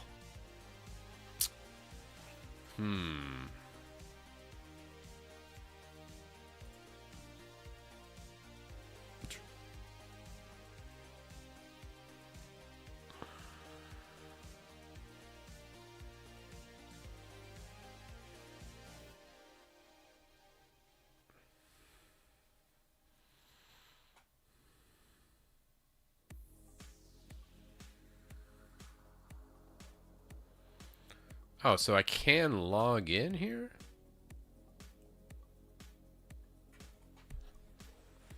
I think it's still going to want the Steam edition.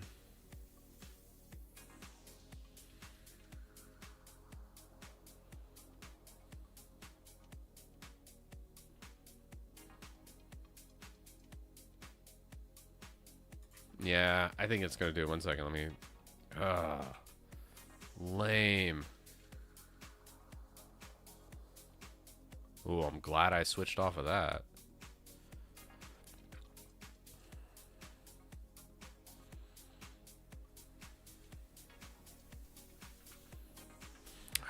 Damn, guys.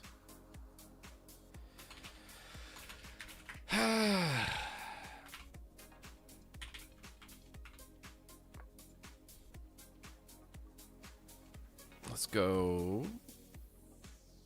I bought this direct here. Let's go 3D Mark.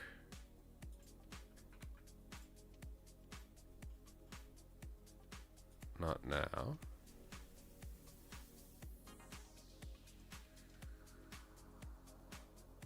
All right, we got both registration keys tied to this account now. Now I think I can do a setting where I can log in direct. Dude, 3D Mark has some weird DRM. It's kind of a pain in the butt.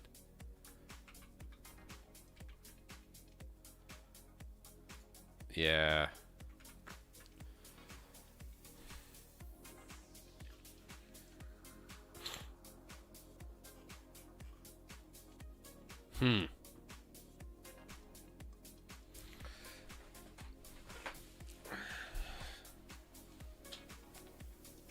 All right, it scans all your drives. What else we got? Anything else from the chat? Am I missing anything?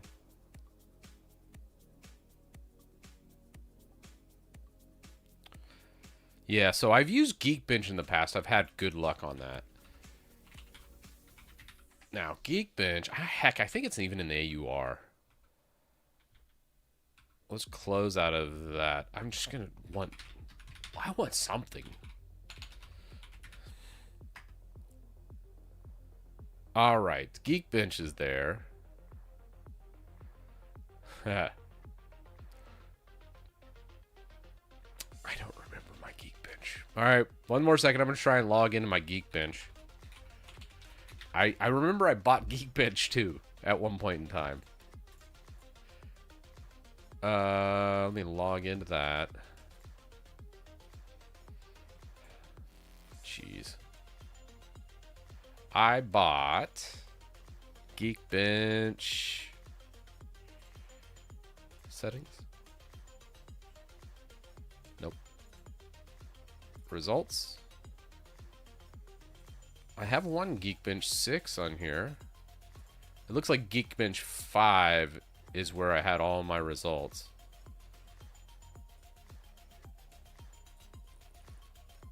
Can you use... Do I have to buy the new Geekbench every time? Yeah, I already got the... Oh, you download it when it's activated? Okay, okay. Hurt said that.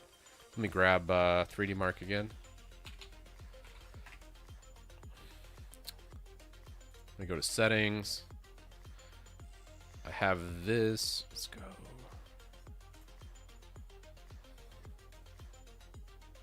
Download 3dmark.com. And how the hell do I download this thing?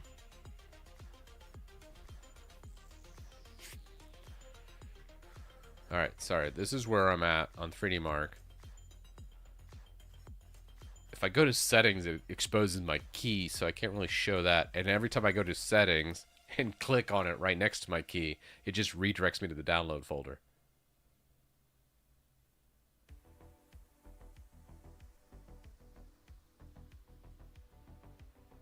Nothing. I'm not going to have anything. I think we've already written off this stream. I I don't think so. Yeah. Yeah, 1 second. Let me try it again one more time. Okay, I go to Steam or settings. It shows my registration keys. I go to download, and this thing just redirects directly to their download center. But essentially just says, go download it from Steam. Oh, that's so lame. If you purchased on 3D Mark from our online store and have a 3D Mark, go to a 3D.com, log in, navigate to the settings page, scroll down to the keys section, find the 3D Mark, and click download icon next to your license key. Yeah, I just did that. And it just redirects me back to that same page. It's like a constant loop. Oh, what a shit company. You suck. Yeah, I've clicked every download link I can from my registration key page. Alright, 3D Mark. You're just terrible.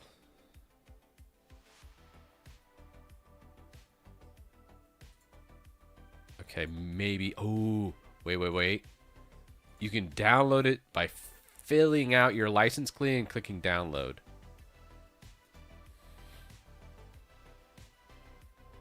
Oh, actually? We're good. Okay. It's 12 gigs. Holy shnikes. That is a large download.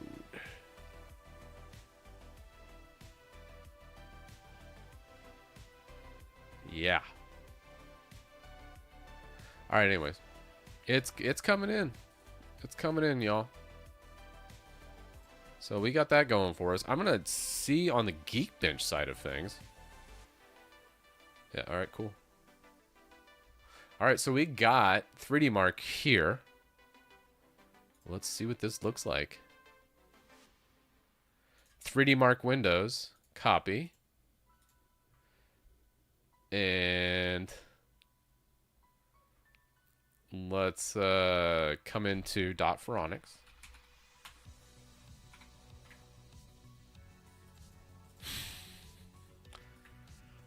It's kind of funny.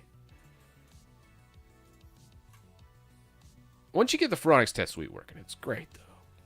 True story. Trust me, bro. Oh, man. Oh, this is copying. I probably should have cut it. Yeah, this definitely benchmarks your patience.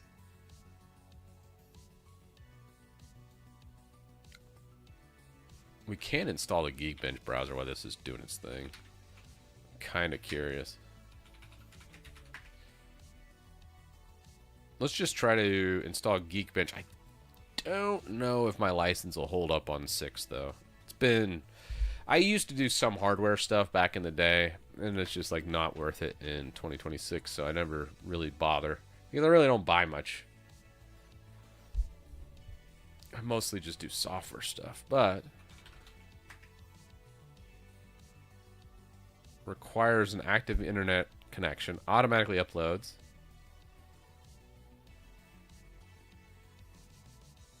Enter your Geekbench 6 Pro license. Anywho, it does look like it will actually run the bench, so let's see what happens.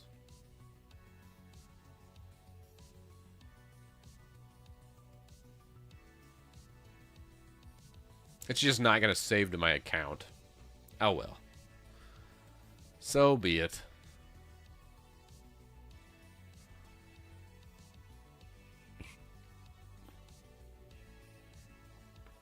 Trying to get out, a Windows user trying to get out of proprietary software. What do you think about using Linux and VMs for only X software? No need to scream at me, by the way. Mr. Caps Lock. I would say Linux is interesting, but you really got to learn the new software. Not all, if anything, this stream has shown some Windows software just does not play very nice in Linux, and the manufacturer, the publisher, just doesn't care about Linux, like 3D Mark. And you're better off just using a different piece of software, an alternative one, and that may be inferior to what you're used to or a lot different. So Linux is not always the solution. It just depends on what you need for you. I think a more natural use case for a lot of people locked into a lot of proprietary software on Windows is to use Mac. Like hell, Microsoft Office on Mac is better than it is on Windows. Adobe products are better on Mac than they are for Windows.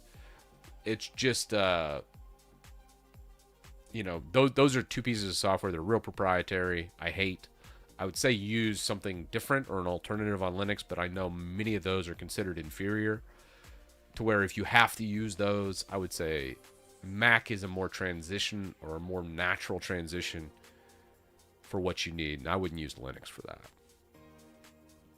I love Linux, but for some things it's just like,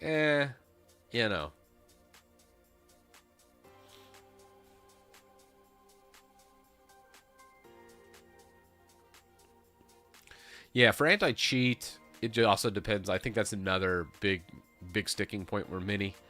And I think for the highly competitive people out there playing games, you don't have an alternative. You're stuck. You're stuck like Chuck. Go buy some Vaseline. Bend over. Because you're going to be getting it, bud, one way or another. It's either you stop playing them games, or you just got to accept your fate. I mean, I hate to be the bearer of bad news for those competitive shooter gamers or the people that love Battlefield or Call of Duty, but you have a pretty sad future in your ahead of you. There's only so much we can do to make that more bearable, but there is no alternative for you. Valorant 2, League of Legends. Oh, yeah. Yeah, you guys are screwed. I feel bad for you. Time to give it up. Or accept what your future is. That's it. Get into retro gaming and just play an older version before they got really aggressive with the anti-cheats, the kernel level spying, and all those things. Frankly, I mean, I don't know about you guys, but what was it Battlefield 6 was the one where EA got bought out by some like Saudi multinational company, and it now has kernel level anti-cheat, so it can pretty much spy on any process currently running on your PC. So you have like this shadow entity that essentially controls the company that now has anti-cheat, kernel level anti-cheat on your stuff, that's able to spy on all the processes going on. Of course it doesn't work on Linux. It's never going to. They don't want it to. You'd be able to sandbox that shit down to where it couldn't see all the stuff it sees. But, I mean, I don't know what to tell you. Anyways, let's see what our results are here. Bam. We are at Geekbench 2274 and the 16,495 multi-core score. Not too shabby. Did it read the GPU at all? I don't know. I don't think there's really... I think it's more of just a plain CPU test. Didn't really kick up, but I didn't really feel much heat coming from my system either, so... Yeah, not that bad, I guess.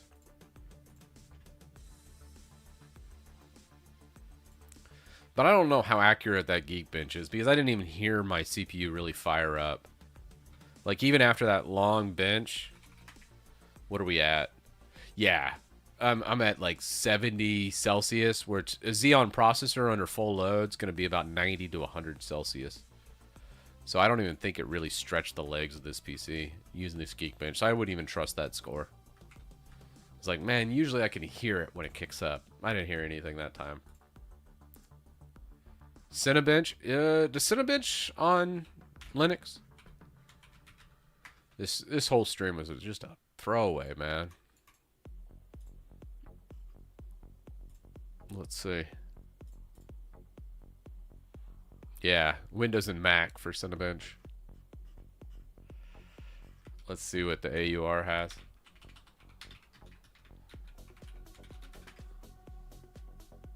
Yeah, Cinebench not on there. Alright, no Cinebench. Geekbench did give us CPU level results, but 3D Mark failed to run. Alright, fine. Let's see. Let's get just a base.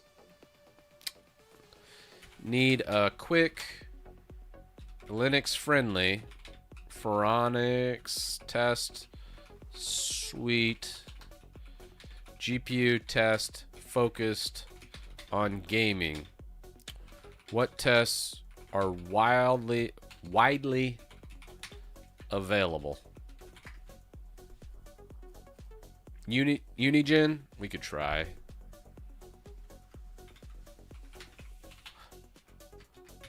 UniGen.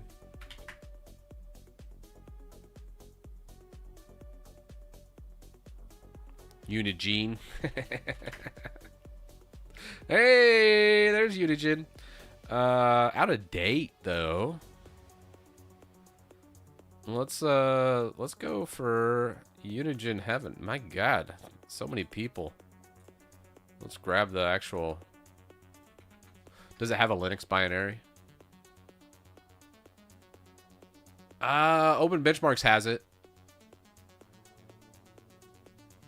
All right. UniGen, here we go.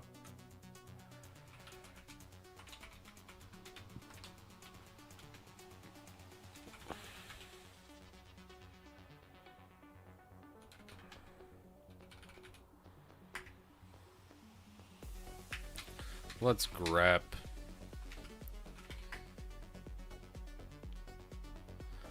Yeah. All right, cool. Let's go install test PTS UniGen Heaven. Yes. Now we can go. Yeah, I'm not gonna AUR it. It's an out-of-date package that hadn't been updated in months. We're going to grab it officially from Phoronix. Now.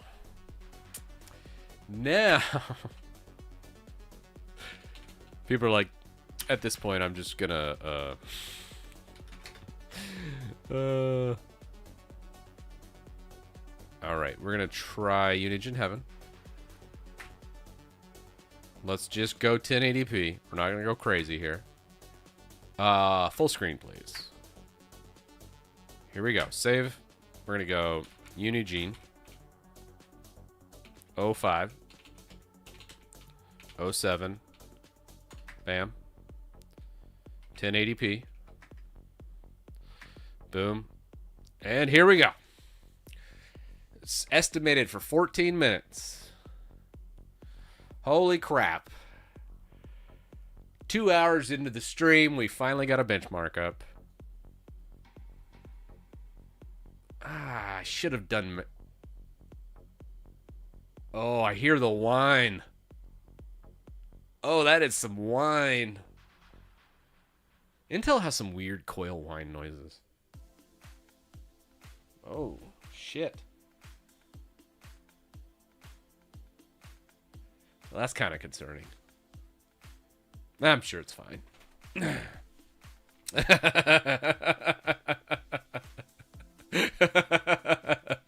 Yeah. I'm sure it's fine. It doesn't make that noise very often. Oh, it is. Whoo, doggies. Yeah, that's kicking out. Now that's pushing some hot air. Well, that's a... Yeah, buddy.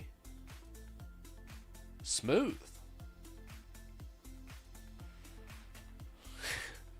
Hey, let's hope we don't get the magic smoke. You can only do that once.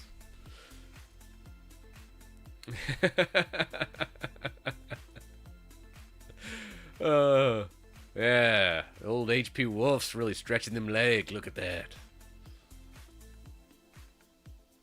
Yeah, it is definitely... That's a whole room heater at this point. That's kicking out some... Very, very smooth, though. I wonder what our end-up results will be. I should have done... Was there audio in the UniGen tests? I wonder.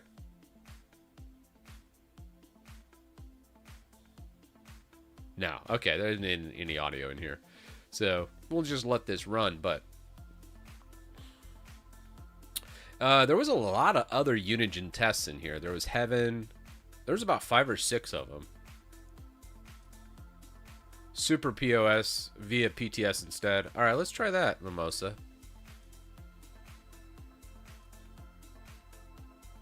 Yeah. I miss the non-upscaled crap. I've just got used to so much graphics card slop. I was kind of disappointed to hear about Intel completely ditching their gaming GPU line. Question of the day, any PRs today? I think I wanted to do one PR, and it was for PowerShell profile. Nothing in WinUtil today, though.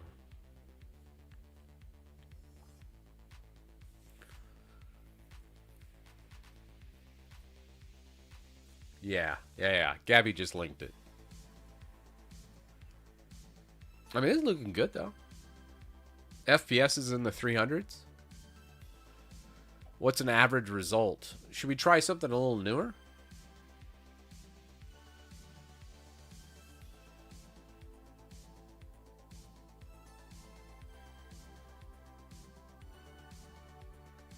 Oh, yeah, Orange Pie's going really well. I need to finish it up. I'm like 95% of the way there. I just wanted to get an image export so that people don't have to recompile the DTB, the device tree binary, and all that, and then do the upload so then they could just flash it. And I was also making setup scripts so you could flash from your SD card directly onto the eMMC because I've noticed the eMMC performance over the SD card was substantially better on the Orange Pis.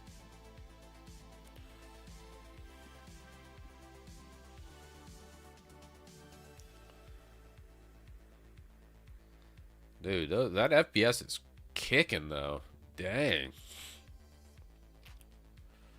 How long does this test go for?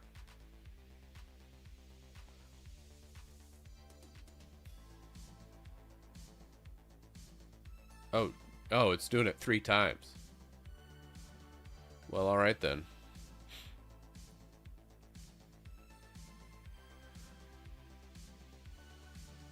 Dude. Well, there it goes again.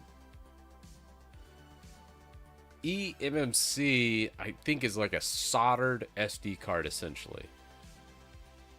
So, very similar, but not quite the same.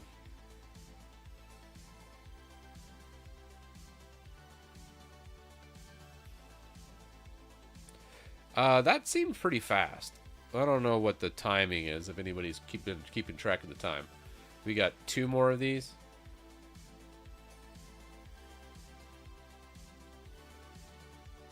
Yeah, about 5 minutes. So yeah, 5 minutes each. It's not too bad. You know me, I could yap for 15 minutes pretty easy. Let's see what we ended up scoring on this guy. I gotta say, I'm pretty happy with the performance, though. Although this is pretty old, huh?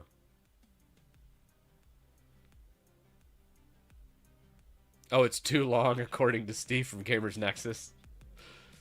I always wondered on the hardware side of things. Hardware YouTubers are such a difficult profession.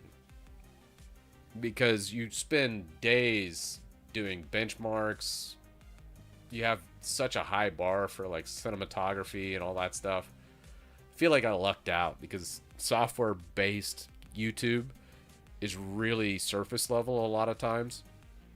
So a lot of software development and that type of thing, there's just so many different rabbit holes to go down that you're very rarely repeating the same content. So the bar for, like, I don't have to spend much time with like camera angles and making sure everything's lit properly and all that business. I could just throw myself in front of a green screen and go. But with hardware, man, you're competing against thousands of people over the same product launch, unless you get some kind of like exclusive hardware like a week or 2 before everyone else, then maybe it's a little different. But man, it would just suck.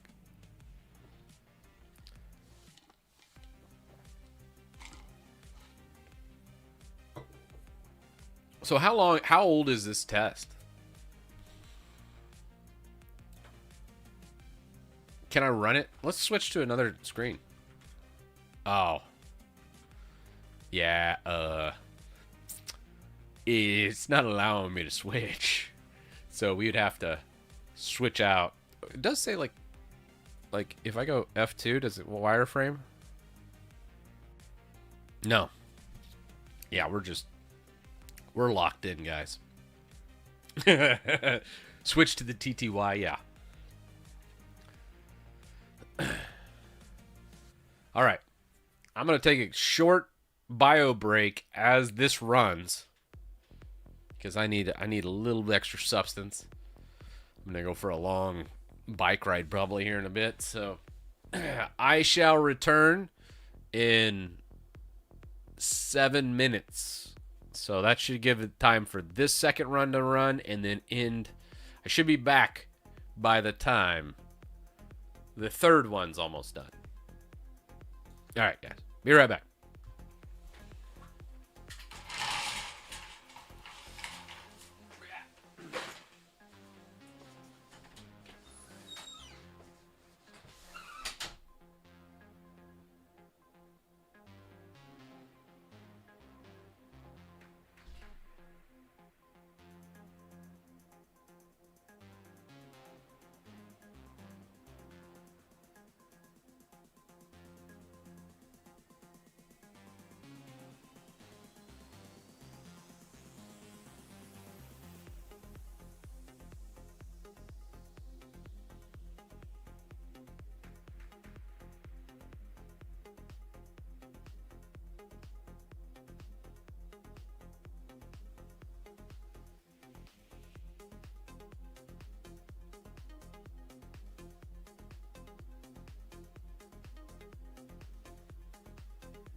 Nice.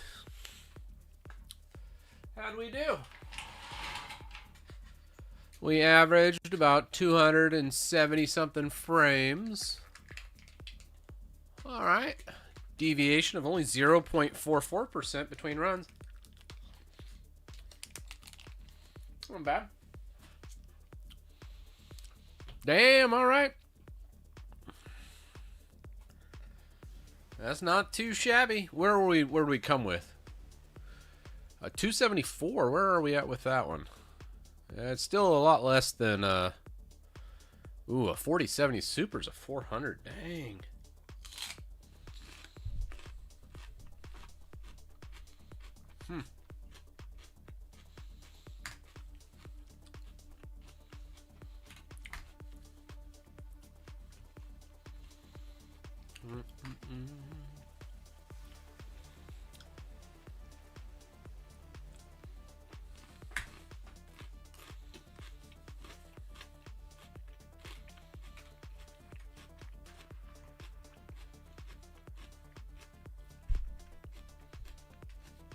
All right. Yeah, 1 second here.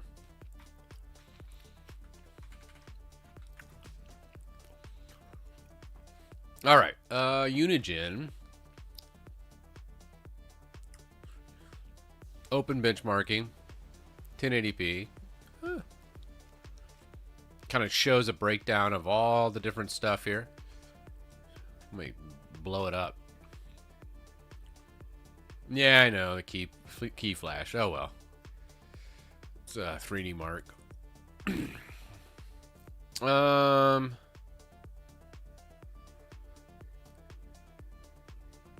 Superposition. Let's see what we got.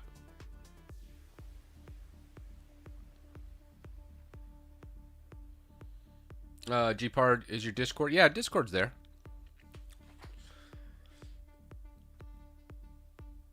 I think following can get you something. Anywho, that's pretty cool. So that's a good little run. What was the other test we could have? Phoronix. List available tests. Anyways, I kind of want to show that. And I probably... There's other Phoronix tests that you can do.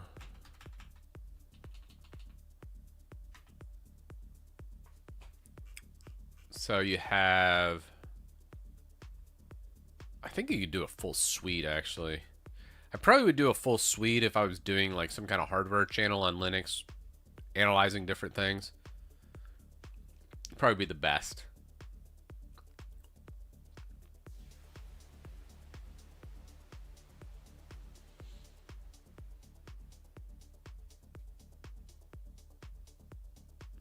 I think that'd be fine. All right, anyways. That's kind of my thought process. I'll probably have to build this out a little bit more. I'll make some like setup scripts of popular benchmarks, probably like UniGen Heaven and the other ones. The other one that you guys were asking for was superposition, I think it was. Which, if we look... Wait, what was that? A benchmark. Oh, man. All right. Phoronix list available.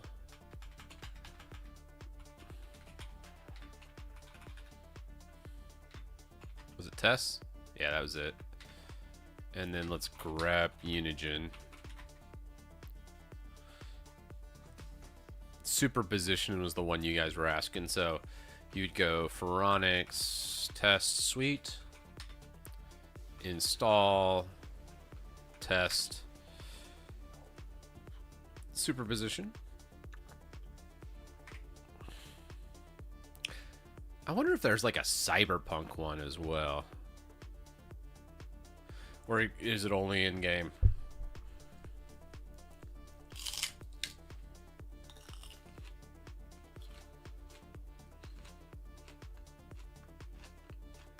Man, I think this is a bad piece of celery.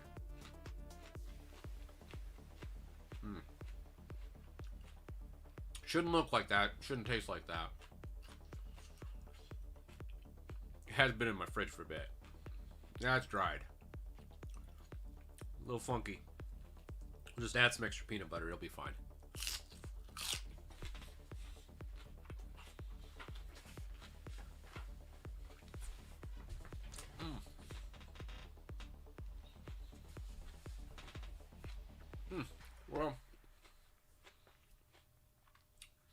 No.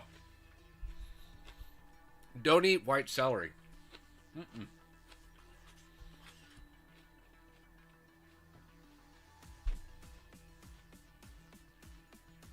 A little bit chewier and airier. Not the worst thing I've ever had. All right.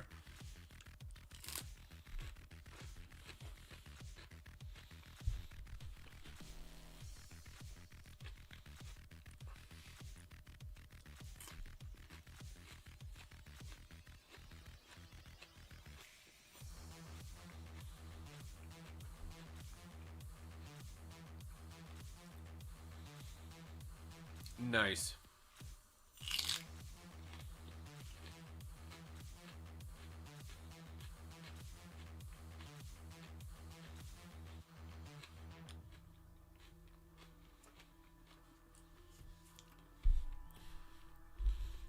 Underrated tool in Linux? I'm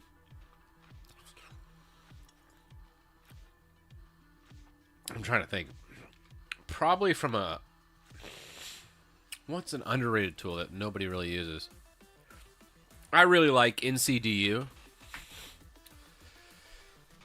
I think this is a great tool. If you're not familiar, it's no curses or in curses disk usage. So I can go through your entire system, figure out where all the size and everything is in it, and then display what's going on, which is kind of cool.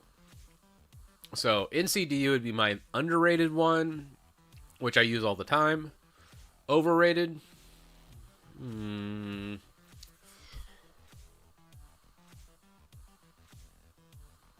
What's something everybody runs, but it really doesn't do that much?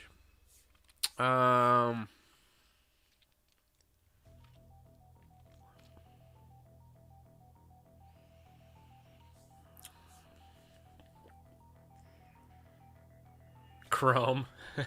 C Matrix. Yeah. That's for sure the absolute most overrated C Matrix. Although C Matrix kind of, like, not very many people do it these days, right? It used to be all the rage like 10 years ago. But C Matrix for sure. That's up there. Snap. Nobody likes Snap. So I think it's rated properly. Yeah, NeoVim Fast Fetch could be up there too. It's more for show than anything else. Dude, I have so much crap on this drive. Whoa. What is taking all this room?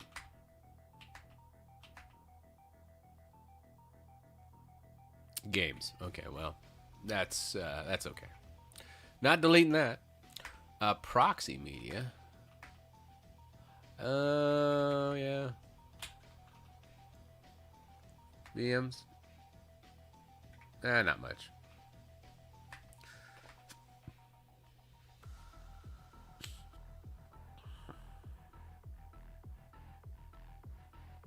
I don't know if I'm even using this anymore. I'm mostly using models. I'm gonna just delete all of Olama. Do I even have that installed anymore? Oh, it is installed.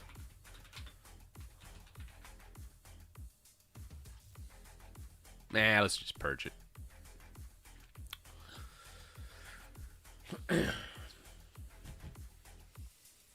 Okay, so that's good. We've kind of showed some Phoronix. Any other Phoronix tests that you absolutely... Oh, did Claude ever get back to us? I think we were running a gaming test. So you have UniGen Heaven, UniGen Valley, GPU test. This is Future Mark, Test Mark, GI Mark, and Pix Mark. Super Text Mark. Zonic, Open Arena, still one of my favorites. Geomark 2, Vulcan Mark, and then Enemy Territory Legacy, Quake Engine FPS.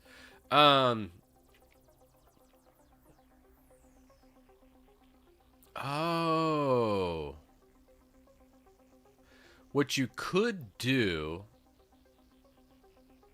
you could just run a full gaming suite where you just run the full test suite like this, and then this would go through. It would take forever, probably, to run it. Let's see what that looks like.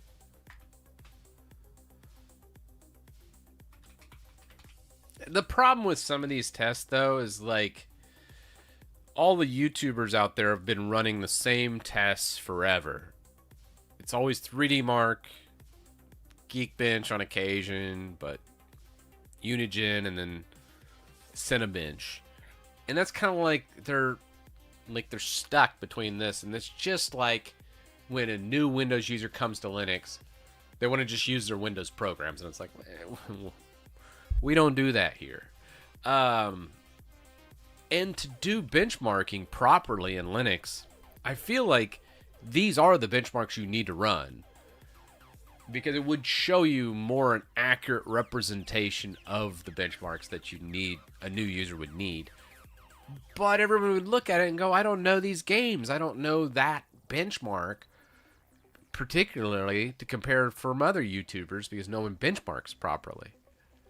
I don't know, man. Damn. Yeah.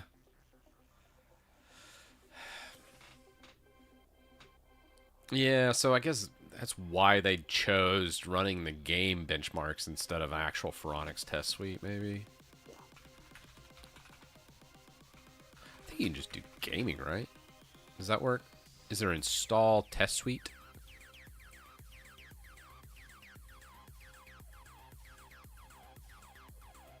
What's the install command?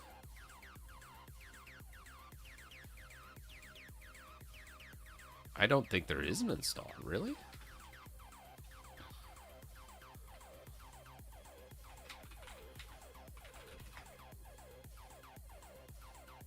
Nah, there's...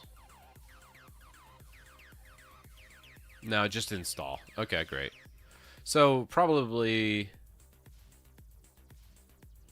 we go...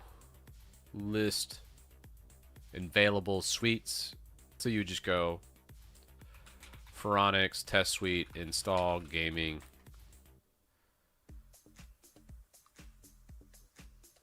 Oh no, there is no suite there. Let's see what benchmarks we have for test suites.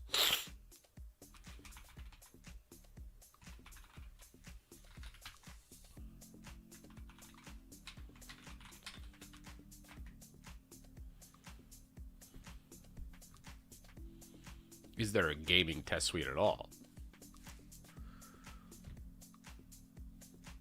Yeah, we're going to list available tests and see what there should be a suite that installs a multitude of tests. It would go through all of them. Or maybe not. All right, let's just go list suites.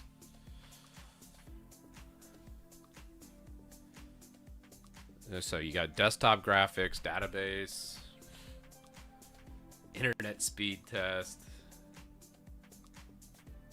LLM test suite, NVIDIA GPU compute, OpenCL, which you really shouldn't be doing much in the way of gaming these days on. I don't think. Vulkan ray tracing. Man.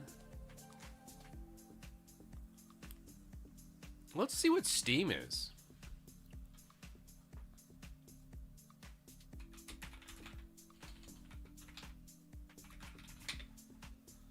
PTS Steam. I'm kind of curious. Might be good. Oh shoot! This is what he should have done. Whoa. Okay, let's go.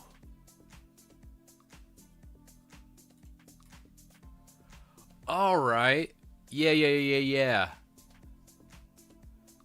How cool. Okay, so this is how Linus should have done it.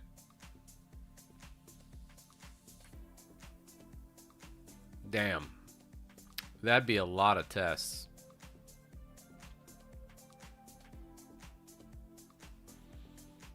Okay.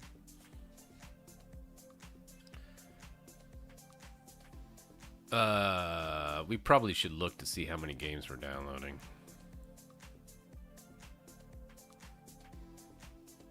Okay, not so bad so far. I think it already had Cyberpunk on here. We're grabbing Quake 2 RTX. 1 minute test. I want to do that test. I want to kind of see, and then we can kind of push together something.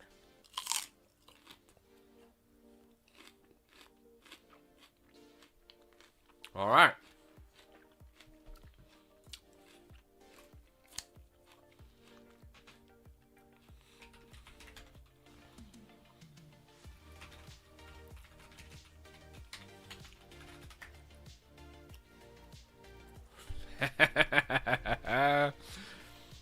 That's cool.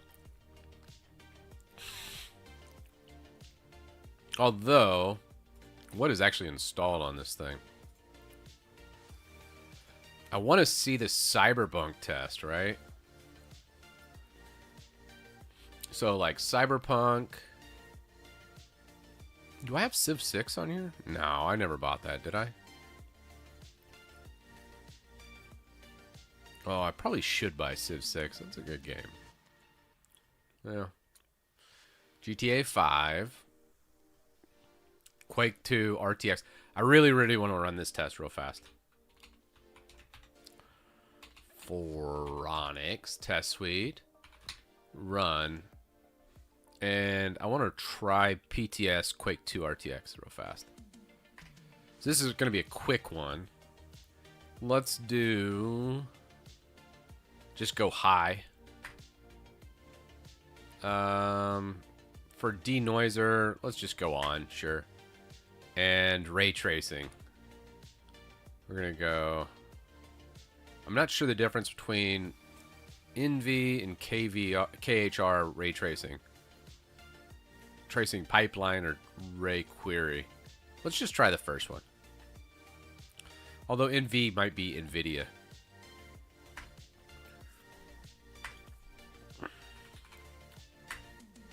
Man, I love Quake 2, man. That was one of my favorite games of all time. I played it competitively in the 90s. So I loved me some Quake 2. On the OGL, if you guys remember that. Whoa. Okay. Whoa. All right, let's calm that down a hair. Okay. Yeah, that went fast. Oh. Okay. I think it's going to run it 3 times.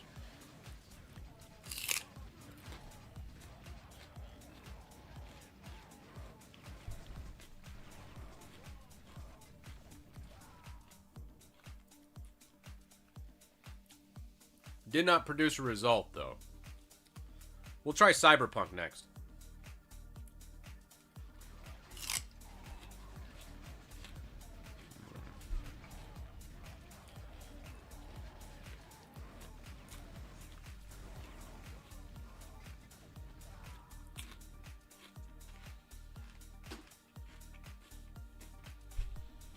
All right.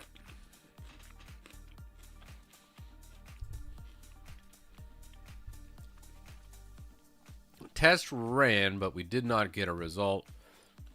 Probably because I think of the ray tracing, maybe. That might be it. Yeah, and I'm on Intel, so we might have a problem with that. Now the Cyberpunk, I'm pretty sure will work. So let's go grab Cyber. All right, so let's go Phoronix Test Suite, and we're gonna go Cyberpunk 2077. I really want to see.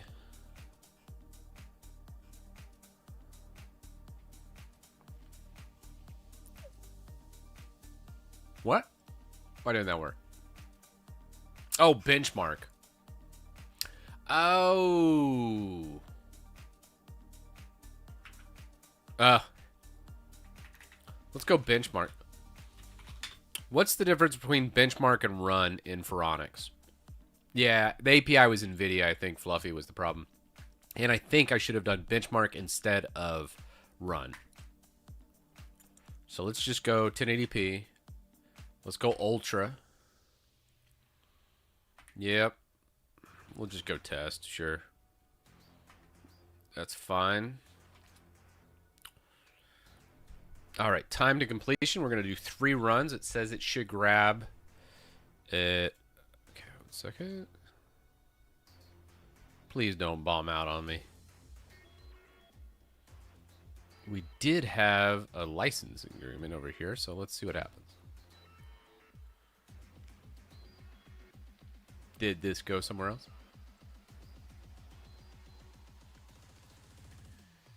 I might need to relaunch, I think, because there was a licensing agreement I had to grab on Steam.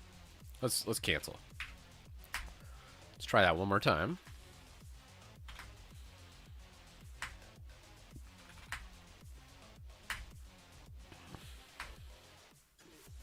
All right, here we go. Team run. Go. Maybe. Ah, damn.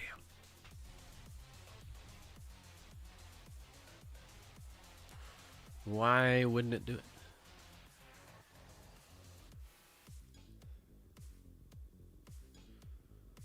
Yeah, it was too slow. No, it says it's still running. Oh. Here we go.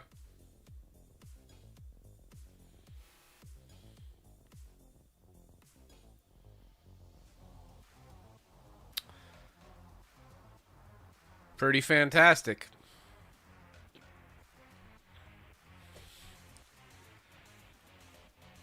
Darkness.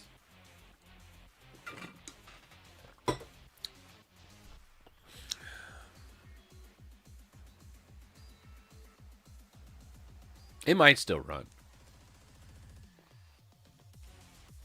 Hey. Here we go.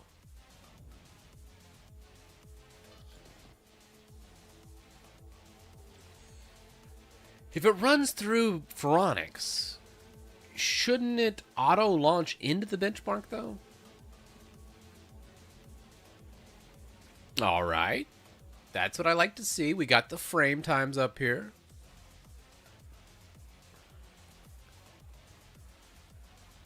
I hear the CPU just a humming over, or the GPU and CPU is actually pumping out some space.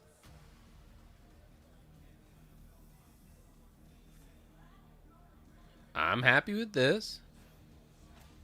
Actually, this is running a lot better than let's see, when it comes above this fence, usually get a little stutter. Also, keep an eye out on that frame time graph. That's so important. Any big jitters up and down on that frame time graph, that's when you know you're going to have a bad time in gaming. You want a nice kind of smooth. It's not bad. Ooh, I took off the temps. Temps would be good. VRAM, I'm at like 32 gigs, so plenty of VRAM to go around. All right, that was pass 1. Let's see. Hopefully it doesn't give me like a cannot be saved red here.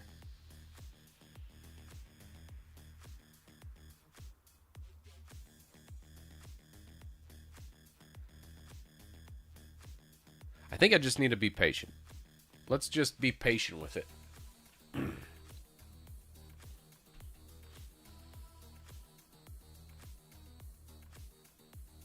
Yeah, but this is a B70 with 32 gigs of VRAM.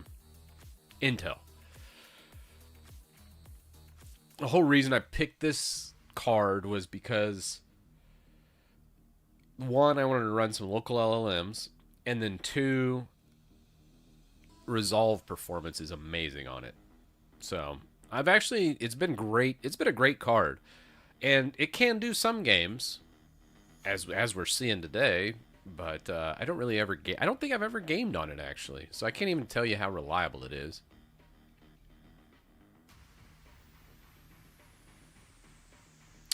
I think it has to kill the game and start it again.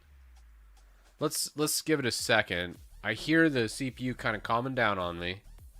So I'm kind of curious how it terminates and runs the game again. Maybe I have to manually kill the game in the background? I don't know. I don't want to touch it, because I feel like it should go ahead and go to the next, but I feel like it got stuck maybe. Let's see. There it goes. Yeah, just need to be patient.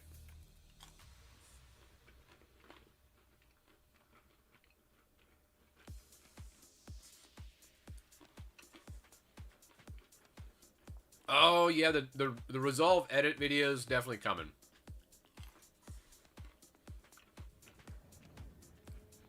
Now, since that was the first time running Cyberpunk on this PC, I wonder what this version will be. Because it'll run 3 times.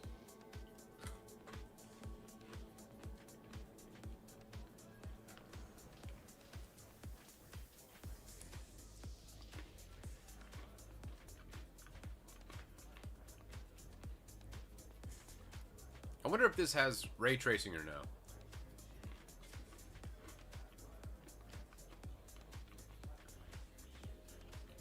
I think it's ray tracing's on.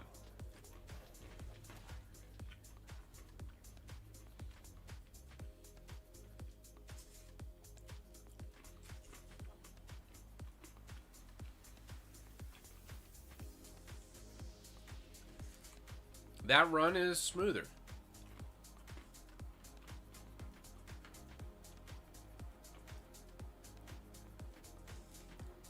This is native.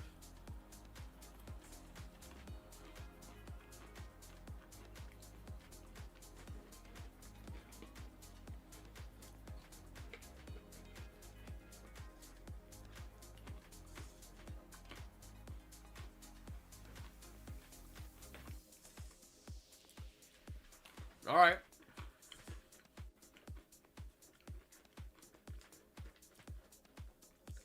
I'm kind of curious what the test results will be at the end of this run.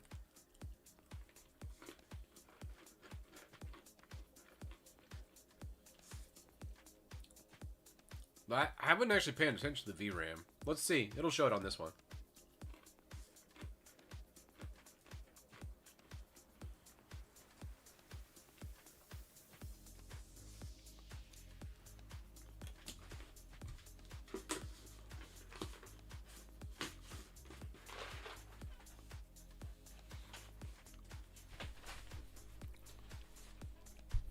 Yeah, VRAM's not showing. Probably an Intel GPU thing.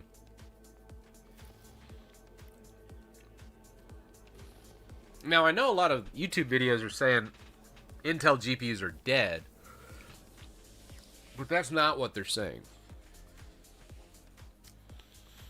They're saying Intel gaming GPUs are dead. So... Oh, sorry, I was eating some peanuts. Sorry about that, Ozzy. I'm done now. I'm done. So I think Intel's going to be leaning into more of like LLM performance, building out tooling for local models and those types of things, and trying to sell their GPUs that way. I bet they'll tackle some gaming in the future again. I think they're just taking a little reprieve because there's a lot of money to be had in the data center build-outs that are happening. Give it a couple years, though. I bet they'll be back. All right. There we go. Now, let's see what our final results are on this guy. That was actually really cool. I really like this. I wanted to see if it could give, like, highs and lows, frame time, discrepancies. That's the thing I kind of wanted to see from some of these tests. From the Phoronix Test Suite. Because the whole thing that I critiqued LTT Labs on was just showing average FPS. Short of actually watching the benchmark, though. How do you get those highs and lows if it doesn't show? But let's see. All right. About what I thought. I mean, this isn't a gaming GPU. So, about 50% middle of the road. Equivalent to... Bruh. Yeah, probably like a... maybe like a 6700. Ugh. Yeah. Maybe like... probably like a 3070. It was probably on par with this GPU, I would say. Let's view it in browser and see what that looks like. Okay. There's Cyberpunk. It shows a min-max score here. So, yeah. This is totally what LTT should have done for their benchmarking. They should have done the Phoronix Test Suite, fed it in to this type of setting. Then you got a minimum FPS of, excuse me, 73, max of 106. Graphic settings ultra, no XESS, or, you know, you could do, or DLSS or FSR. So something like this would probably be a better representation for a gamer on Linux. So setting this up, installing a few of the tests, feeding it through the Phoronix Test Suite, having it do multiple runs, so then you isolate out like the bad drops. I thought the first run would be the worst, but apparently that was actually the best, which is kind of funny. Yeah. But, very solid. Nice.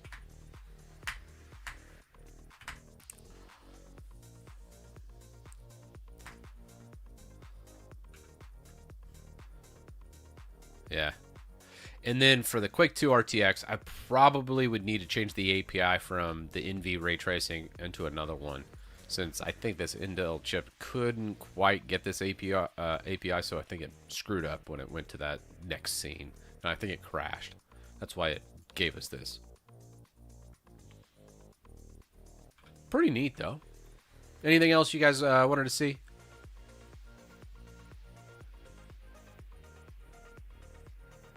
You can also do benchmarking on Mango HUD since it catches both 1 and 0.1. You can log and visualize with any tool you have. That's true. Yeah, superposition. All right. I promised Gabby we'd do that, but you have to isolate these. You have to isolate the lows, because if you have a massive jitter, the problem, because the idea behind the LTT article, we'll get to the PR after I just touch on this one subject. The problem with these was this was just FPS. I imagine average FPS. It doesn't really say.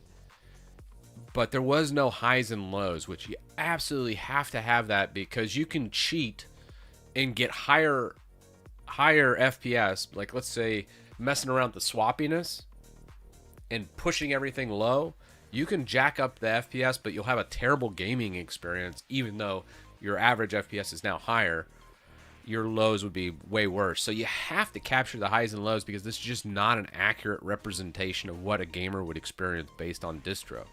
So using that, get rid of all this LTT Labs bullshit, and then just go straight with the PTS. They're actually represented of...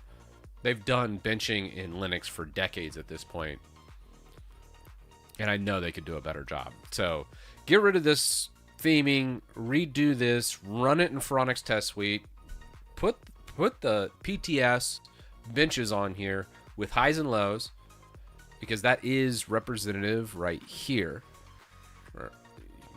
Zoom in a little bit. You can see the min-max, you can see the average, with variances and how many number of tests here. So we ran 3 tests, which are variance or a differential of 0.19. You have the min, the max. So this is going to give you a good example of, or at least you could see from just a layman's point of view, good frame times. So you're not going to have any bad lows. So anyways, that's my feedback. Now I got to do this and put it in an article dictating all these step-by-step steps we've done in this live stream. I'm not going to do that on today's live stream, but I'm going to go back through, fill out that article based on everything we found, probably pick Cyberpunk and a few others that would be recognizable for Windows users, and then say, here's the steps to do proper benchmarking. So then next time you do a Linux distro test, we can actually get a good result that you could read that actually means something, because this doesn't mean shit. Cool. Anything I missed off of this benchmarking before we move to Gabby's PR? I think we got everything, right? Did they show kernel on that? Did they show the kernel they were using too? I missed. What kernel were they using? I don't even think they know what kernels are. Do they know there's multiple different kernels and different protons? I don't think they know.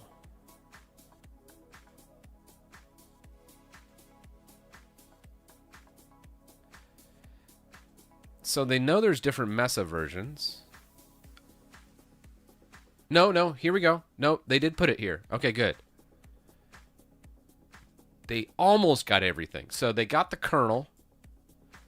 They're missing what they're running for a Proton or a Wine version. That would be the only other thing. So, like, is this Proton GE that they're running off of? Are they running off of stock Wine? Are they running off of stock Proton? Are they using, like, a TKG spin with other things? All these things really do matter. So I would put, like, another column here with a Proton Wine version. Delete this AI slop diagram. Add this one Proton Wine version right here. Put what you're using. Is it GE? What is it? 10.34 that we're on. Mesa version they did get. And they got the kernel. I think that would be good. So it's a good start. And I think that would really just tie up that. The rest of this on the bottom part, I'm like, meh. It's fine for some folks. But that would really tie up the actual statistics so it doesn't look like AI slop. But, I mean, it's a good start. Like I said, I'm not mad or anything. Yeah. I think that'd be pretty good so people understand that they probably didn't know. I mean, I think they did know the differences in kernels. They did put the kernels on there. I don't think they understood the differences in Proton and Wine versions, though.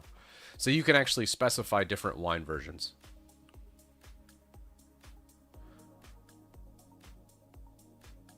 Proton Cache. Don't forget to write about it. It also has some tricks. That's true. Yeah.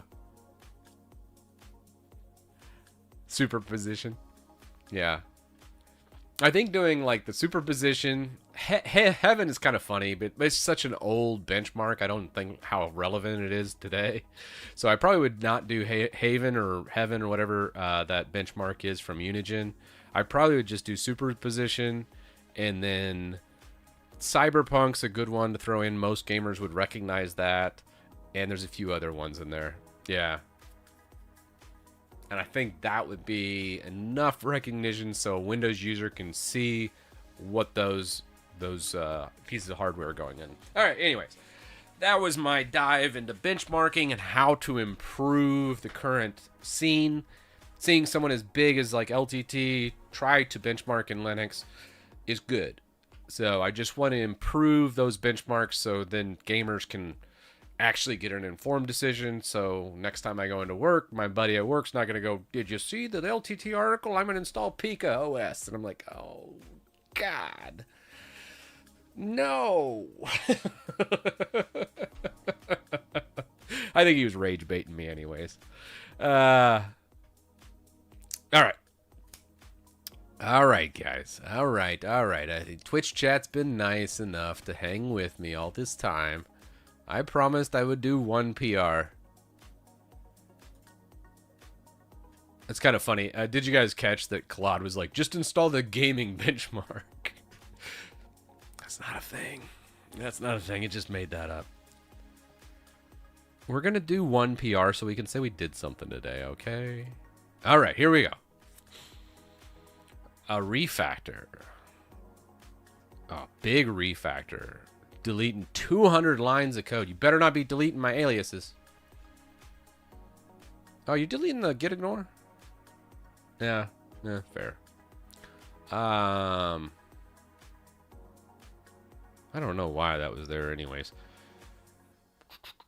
README, just doing the setup. Fix missing font.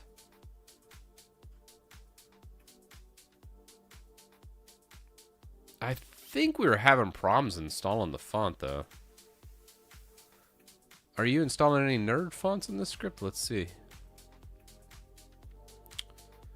Testing internet. Old Googs. Google DNS. Test if profile already exists. Move it to back if not. Grab profile. Put it in here. Okay, do the oh my posh. Are you checking to see if Oh My Posh is actually installed somewhere in here? Let me just look at the file. They're deleting so much I can't even see. All right, here we go. Here's the install fonts. Expand. Get the TTFs. Copy. Oh, that's a cool way of doing it. I like it. Clean. Install dependencies, grab a NuGet, install in terminal fonts, beautiful. WinGet, install in Oh My Posh and Zoxide. That's it. Oh, dude, look how many try catches I put in here. Oh, that's funny. Bruh.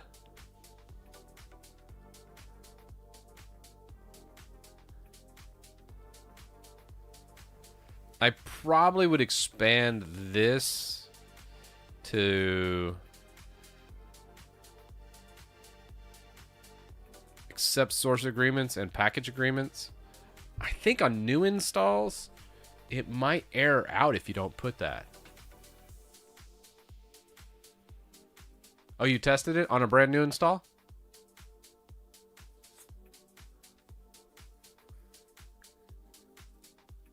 Source WinGet removes the need. Okay, cool. All right.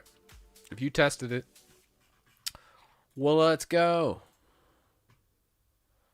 I accept. Approved. That old setup file was complete ass. I knew it. I'm ashamed to have written it. It was garbage code. It needed to be refactored.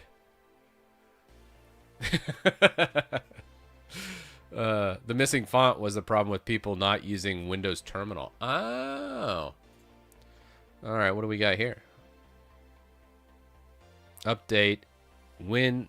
Install PS Profile. What do we got here?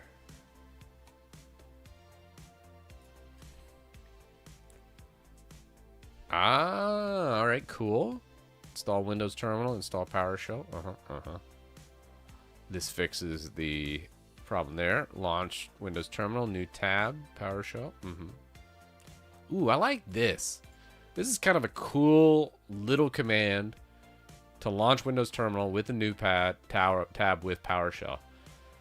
Ah, it's just nice.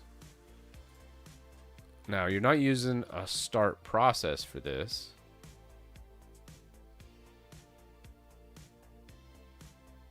I would prefer probably a start process because this could lock up the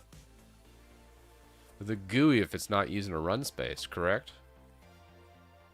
Although I can't remember with run spaces when we have the invoke WinUtil, I want to say it might push it into a run space. Does this lock up the GUI?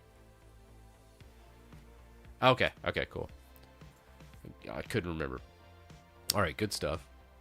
Um,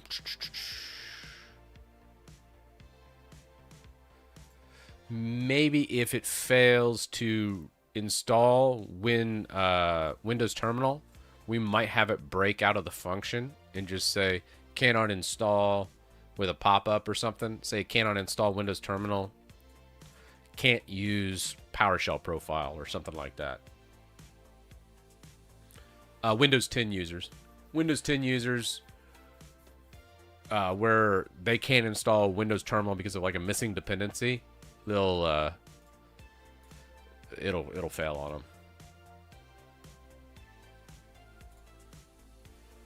them. You think so? I mean, let's go. I don't think you're right, but I'm all for merging this thing. It's just Windows 10 users after all. oh, those peasants. Let's install Windows 10. That's funny. What do we have? All right. Let's launch that. Oh, dude, it's already 4? Brother. All right.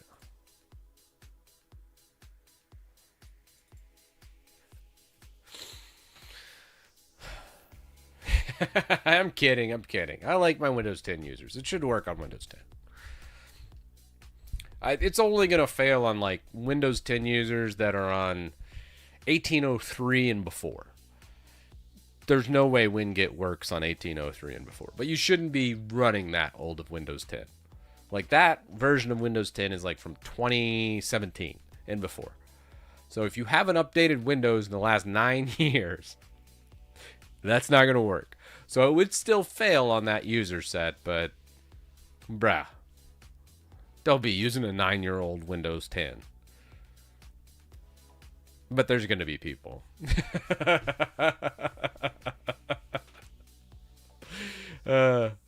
Yeah. Oh, what else we got? Was there another one?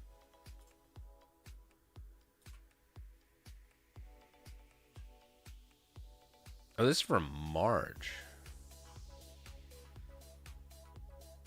Oh, now that was the one you were talking about. You also need to check 44555. That was the one we just did, though, right?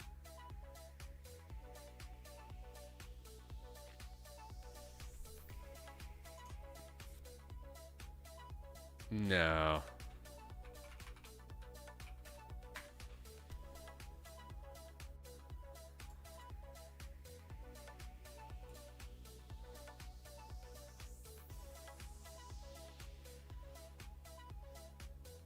Update GitHub issue template for known issues. Chris, do not read README file. I like your commit messages. Zombie sound. I'm tired of testing commits. My bad. Those commits are great. You're adding checkboxes. I have read the known issues.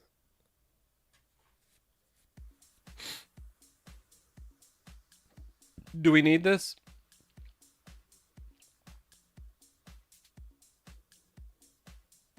All right. They said we need it. Someone made an issue and they didn't check known issues. I would like to tell you it wouldn't happen with this checkbox, but I don't know, man. I'm kind of the opinion like 80% of the population is just completely functionally illiterate. Like, probably half the population can read. But how often do people actually read? Like, especially like sit down and read a book. I think it's like 10% of the population these days. It's not to say they can't read. I'm just saying most people don't read, which makes them functionally illiterate.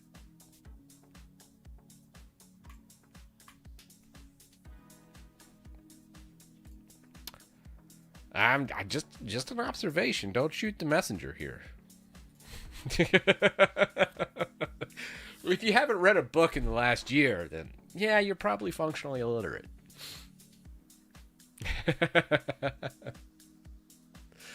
I mean, there's probably different types of reading.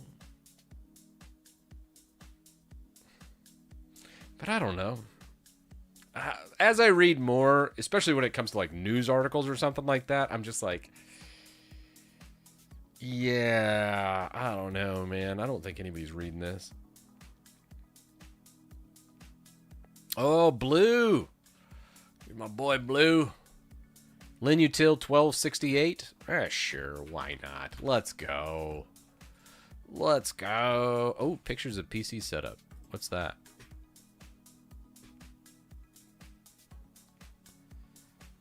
Not bad. I like the laptop, the old Asus laptop. You know, I don't like Asus for a lot of things. Armory Crate can suck my nuts, but I don't mind their laptops. Especially the older laptops. I feel like they were actually not that bad. Oh, okay. Going bottom bar here. What was he using? Oh, no dot files. Come on. Let's see what we're using. Kitty for the terminal. JetBrains Mono. Nerd font. Pretty goated. Papyrus for the icon theme. Love it. What is he using for the window management? I do not see that. What do you guys think? Hyperland? I'm thinking Hyperland. Yeah. Hyperland. I'm going to say Hyperland on that one too. Typically what kind of gives it away is this with the small highlight. I feel like that's like a stock Hyperland feature. And also this waybar config, I've seen it a bunch in like a Hyperland style. I'd love to be wrong though. I'd love it for it to be like Mango WM or something. Yeah, I know it's not. I can tell you it's not Cosmic.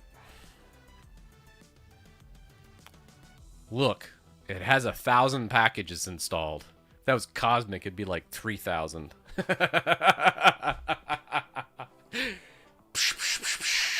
Shots fired. It's so heavy. Anyways. Am I blind? Oh, it is right there. Hyperland. I am blind. Yes.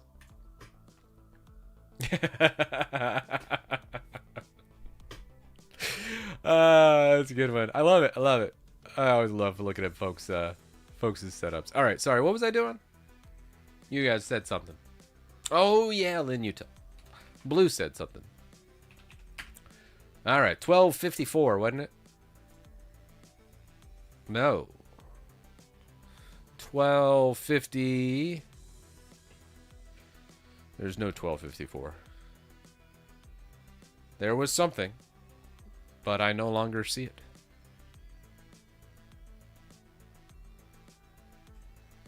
I do not see it in the closed section either. 1268. Critical bug. Utils do not work.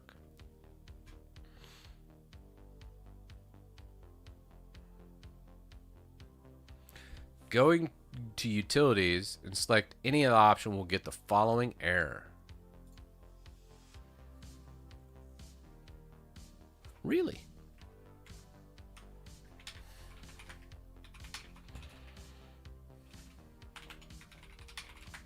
Well, let's just build this real fast. Go into utilities, selecting.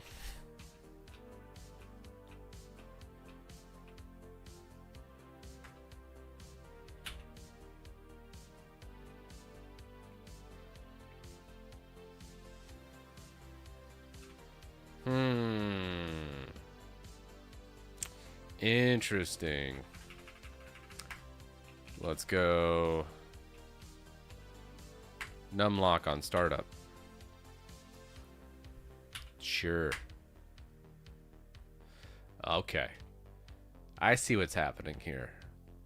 Because this is being done in a subfolder, it's going it's going just to its parent looking for common script and not seeing it. So let's say we're going to add a user.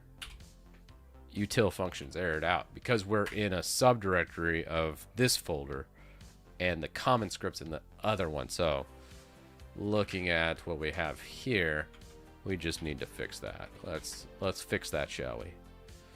That's a good one. That's a good one, Blue. Solid bug. Let's go. Let's go utils. Oh no, common script will work on auto detect. Oh, why? That would be cool. Where'd this come from? Util functions.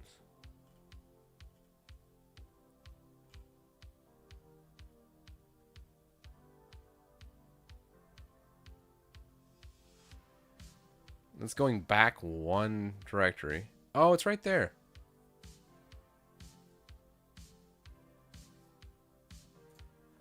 So what's in here?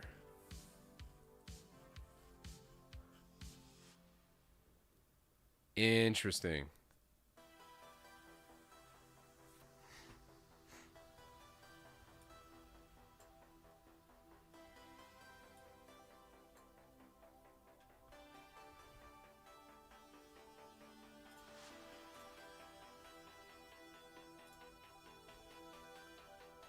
Okay.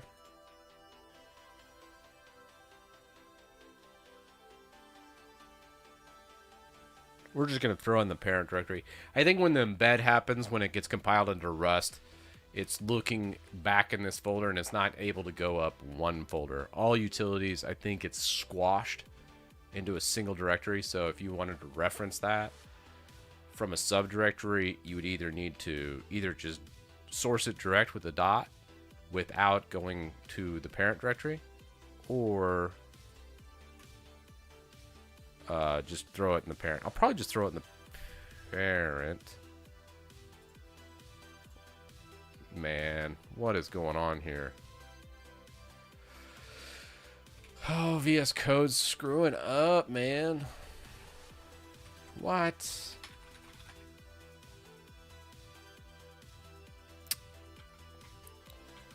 Dude. Is GitHub down again? Oh, man. It would be terrible if that happened once again. Alright, anyways, sorry. That's pretty funny.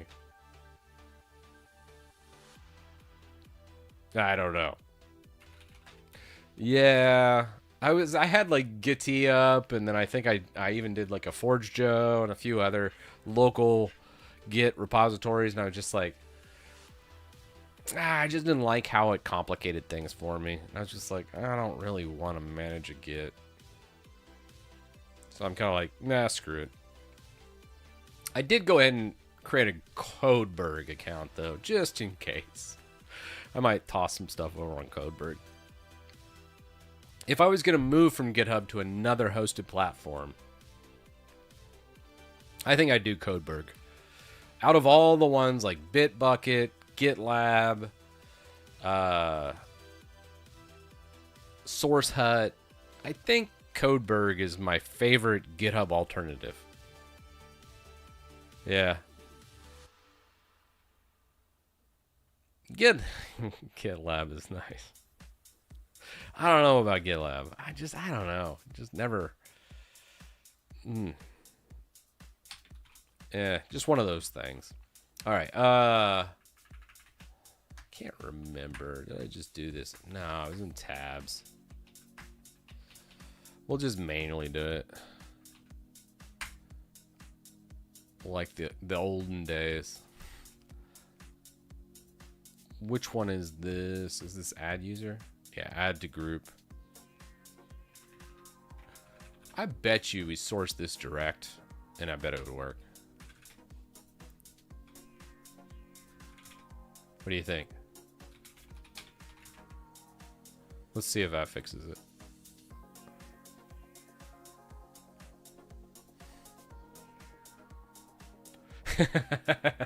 GitHub engineers looking at Chris Titus tech error logs. I'm not that important. That's for sure. You're kind of funny though.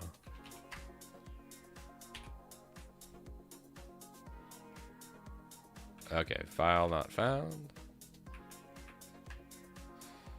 So sourcing it direct is no good.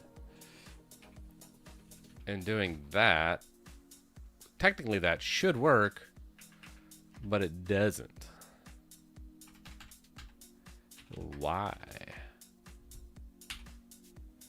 Yeah, see.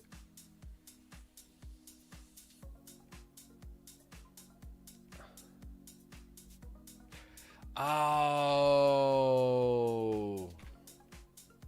I got it. Okay, never mind.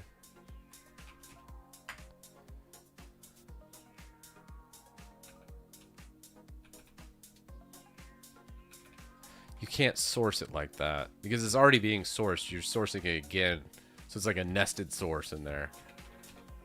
Let's see if that works. Yeah.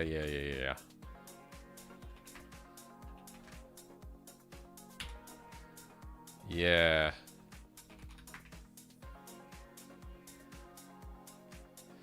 Let's add me to game mode. Oh, I'm already in game mode. Add me to... Ow. Do I have video? No, I already have video. Auto login. Oh, I already have auto login. Audio. Cosmic Greeter has its own group? Oh, geez. So add me to disk. The disk group. Sure.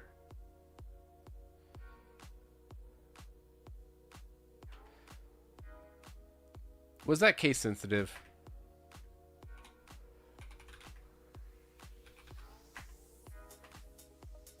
No, it was not. Huh.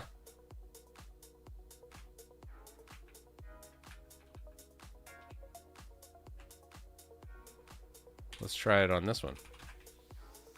Let's remove me from Docker. No, not Docker. Game mode probably doesn't matter. Canceled operation. Yeah, probably something up with those scripts. Let's go printers. Cups. Let's install some cups action. Okay, that did work. Monitor control. Reset scaling. Check environment. Command not found. Util functions. So it's not able to grab check environment from util functions.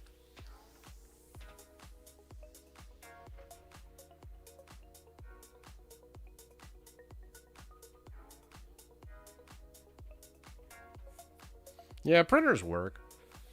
HP printers are actually probably the easiest to set up in Linux. They have their entire like HP lib CLI set up, so it's actually not that bad.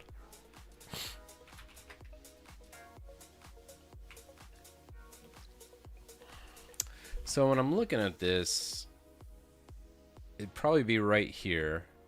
The check environment and check escalation tool both aren't present. So I probably would remove those two.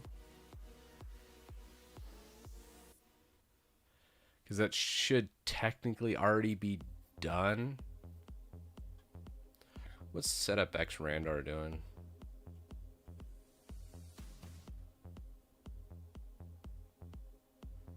Oh, I was just checking for xrandar. That's not that bad.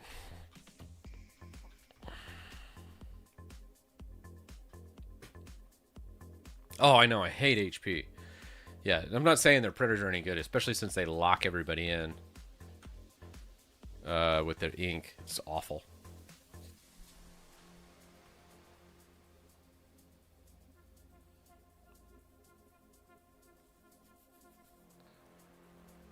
There's a more, there's an even bigger bug now. I probably would just switch this, actually. So for utility functions, I probably would go at the end here. I didn't. Let's just get rid of that.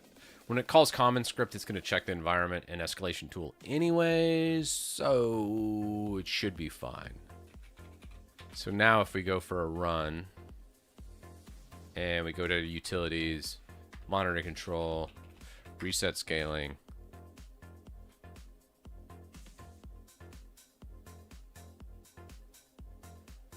It's not going to find any of it. When did I accept this PR? It's not any good. I think I'm going to get rid of this util functions altogether. When did util functions get added? By golly. Let's just see. Let's look who added this. What giant moron added this? Watch it be me.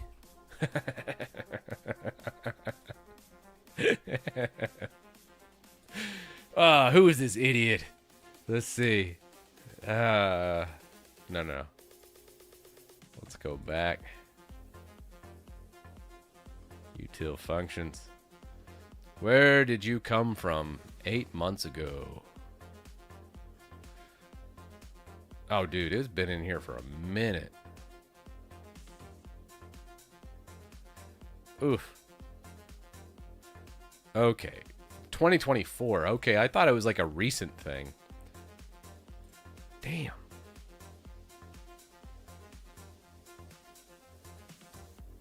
What did I do here? This is my last touch of it. Maybe I screwed it up.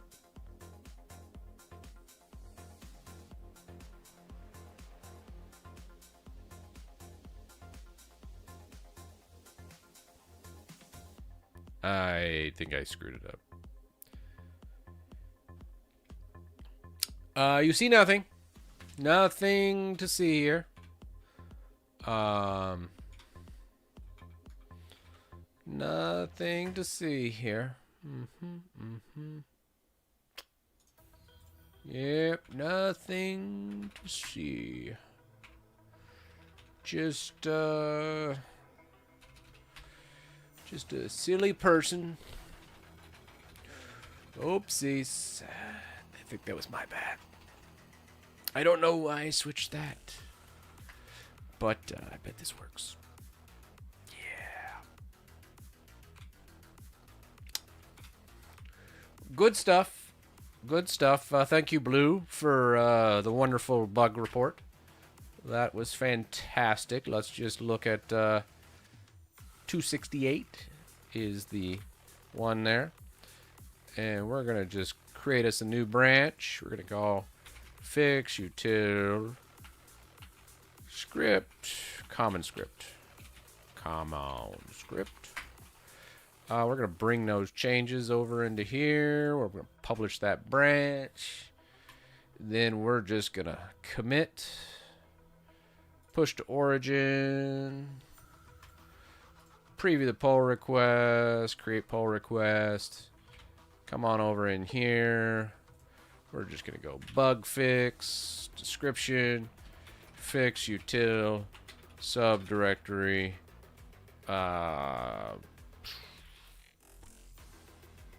from some directory items from failing with line 3. Common script not found. Some terrible person modified this in commit. What commit did I do that in? Let's just look.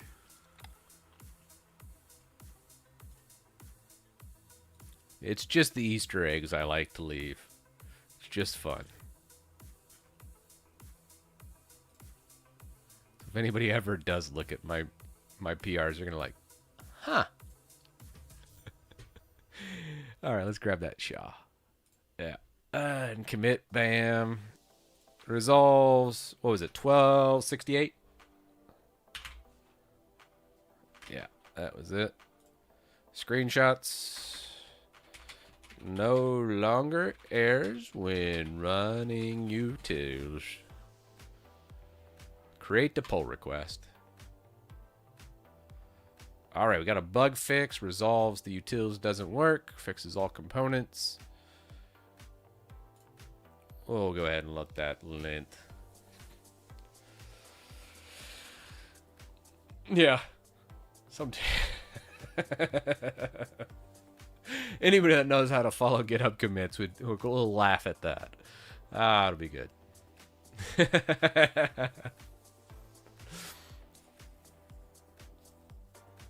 Oh no, you're resetting your Arch PC at midnight? Ugh. I remember one time I was doing a migration. It was a migrating from Essential Business Server in 2008. And I was migrating to, I think, 2008 R2. Essential Business Server was like standard 2008, but it was like this weird proprietary, like nobody installed it. Microsoft abandoned it, and it was just an absolute nightmare to manage. It was like 5 different servers, Windows servers. Anyways, I was migrating off of that, and the migration went sideways on me, and I did it on a Wednesday night. Only time I've ever done a migration on a Wednesday night. This was, again, almost 20 years ago now. 18 years ago. And it went just completely sideways, and I was like, oh, shit. At 4 a.m. rolled around, and I was like, I'm running out of juice. Business was going to open in like 3 hours. All the servers are down. And I literally got down on my knees and prayed to God. I was just like, please, Lord, just get me out of this. I promise I'm going to go to church this Sunday. I literally was at my wit's end. And then, I don't know, 5-10 minutes later, everything seemed to go okay. And then I canceled the migration, rolled back, and slid right in there. I think I finished up at like 7 a.m. And then I just like passed out on the couch at work. And I was just like, well, not going to do this ever again in my life. And I did not. I went to, well, I don't know if I went to church that Sunday, but I'm a pretty avid churchgoer these days. And I think it just happens as you get older. I was pretty young back then, so when you're young, you're kind of like, you're still figuring things out, man. You know, and everybody has like their own different path that they have to follow. There's no right or wrong path. I think it's just, you just got to figure you out. You know, it's just a thing. But anyways, I figured out real quick, don't do migrations on a Wednesday night. Definitely don't do that. Especially big migrations. That was me being silly in my 20s. God, that was stupid. Anyways, this is done. Let's merge. Delete that branch. We're done with it. We're done with it. All right, nice. All right, well, I feel like today, guys, we didn't do anything. I don't know. I think I got like 2 PRs done and kind of messed around and figured out Phoronix Test Suite. I'll try and do an article, and maybe I'll shoot it over to like the LTT team and just be like, hey, guys, you might want to like adjust this article because it makes you look kind of bad to anybody that knows anything. Just remove this diagram, redo your testing, get the highs and lows. You can still do Cyberpunk and Doom and these other things. Just use the Phoronix for the front end, multiple tests, and then do the PTS branding. That way people know it's for real, not just some hacked together terrible test. I think it'll be great. So, all right. I think we did good. 3 hour and 30-minute stream. Bro. I'm so fired. This is all. Till next week.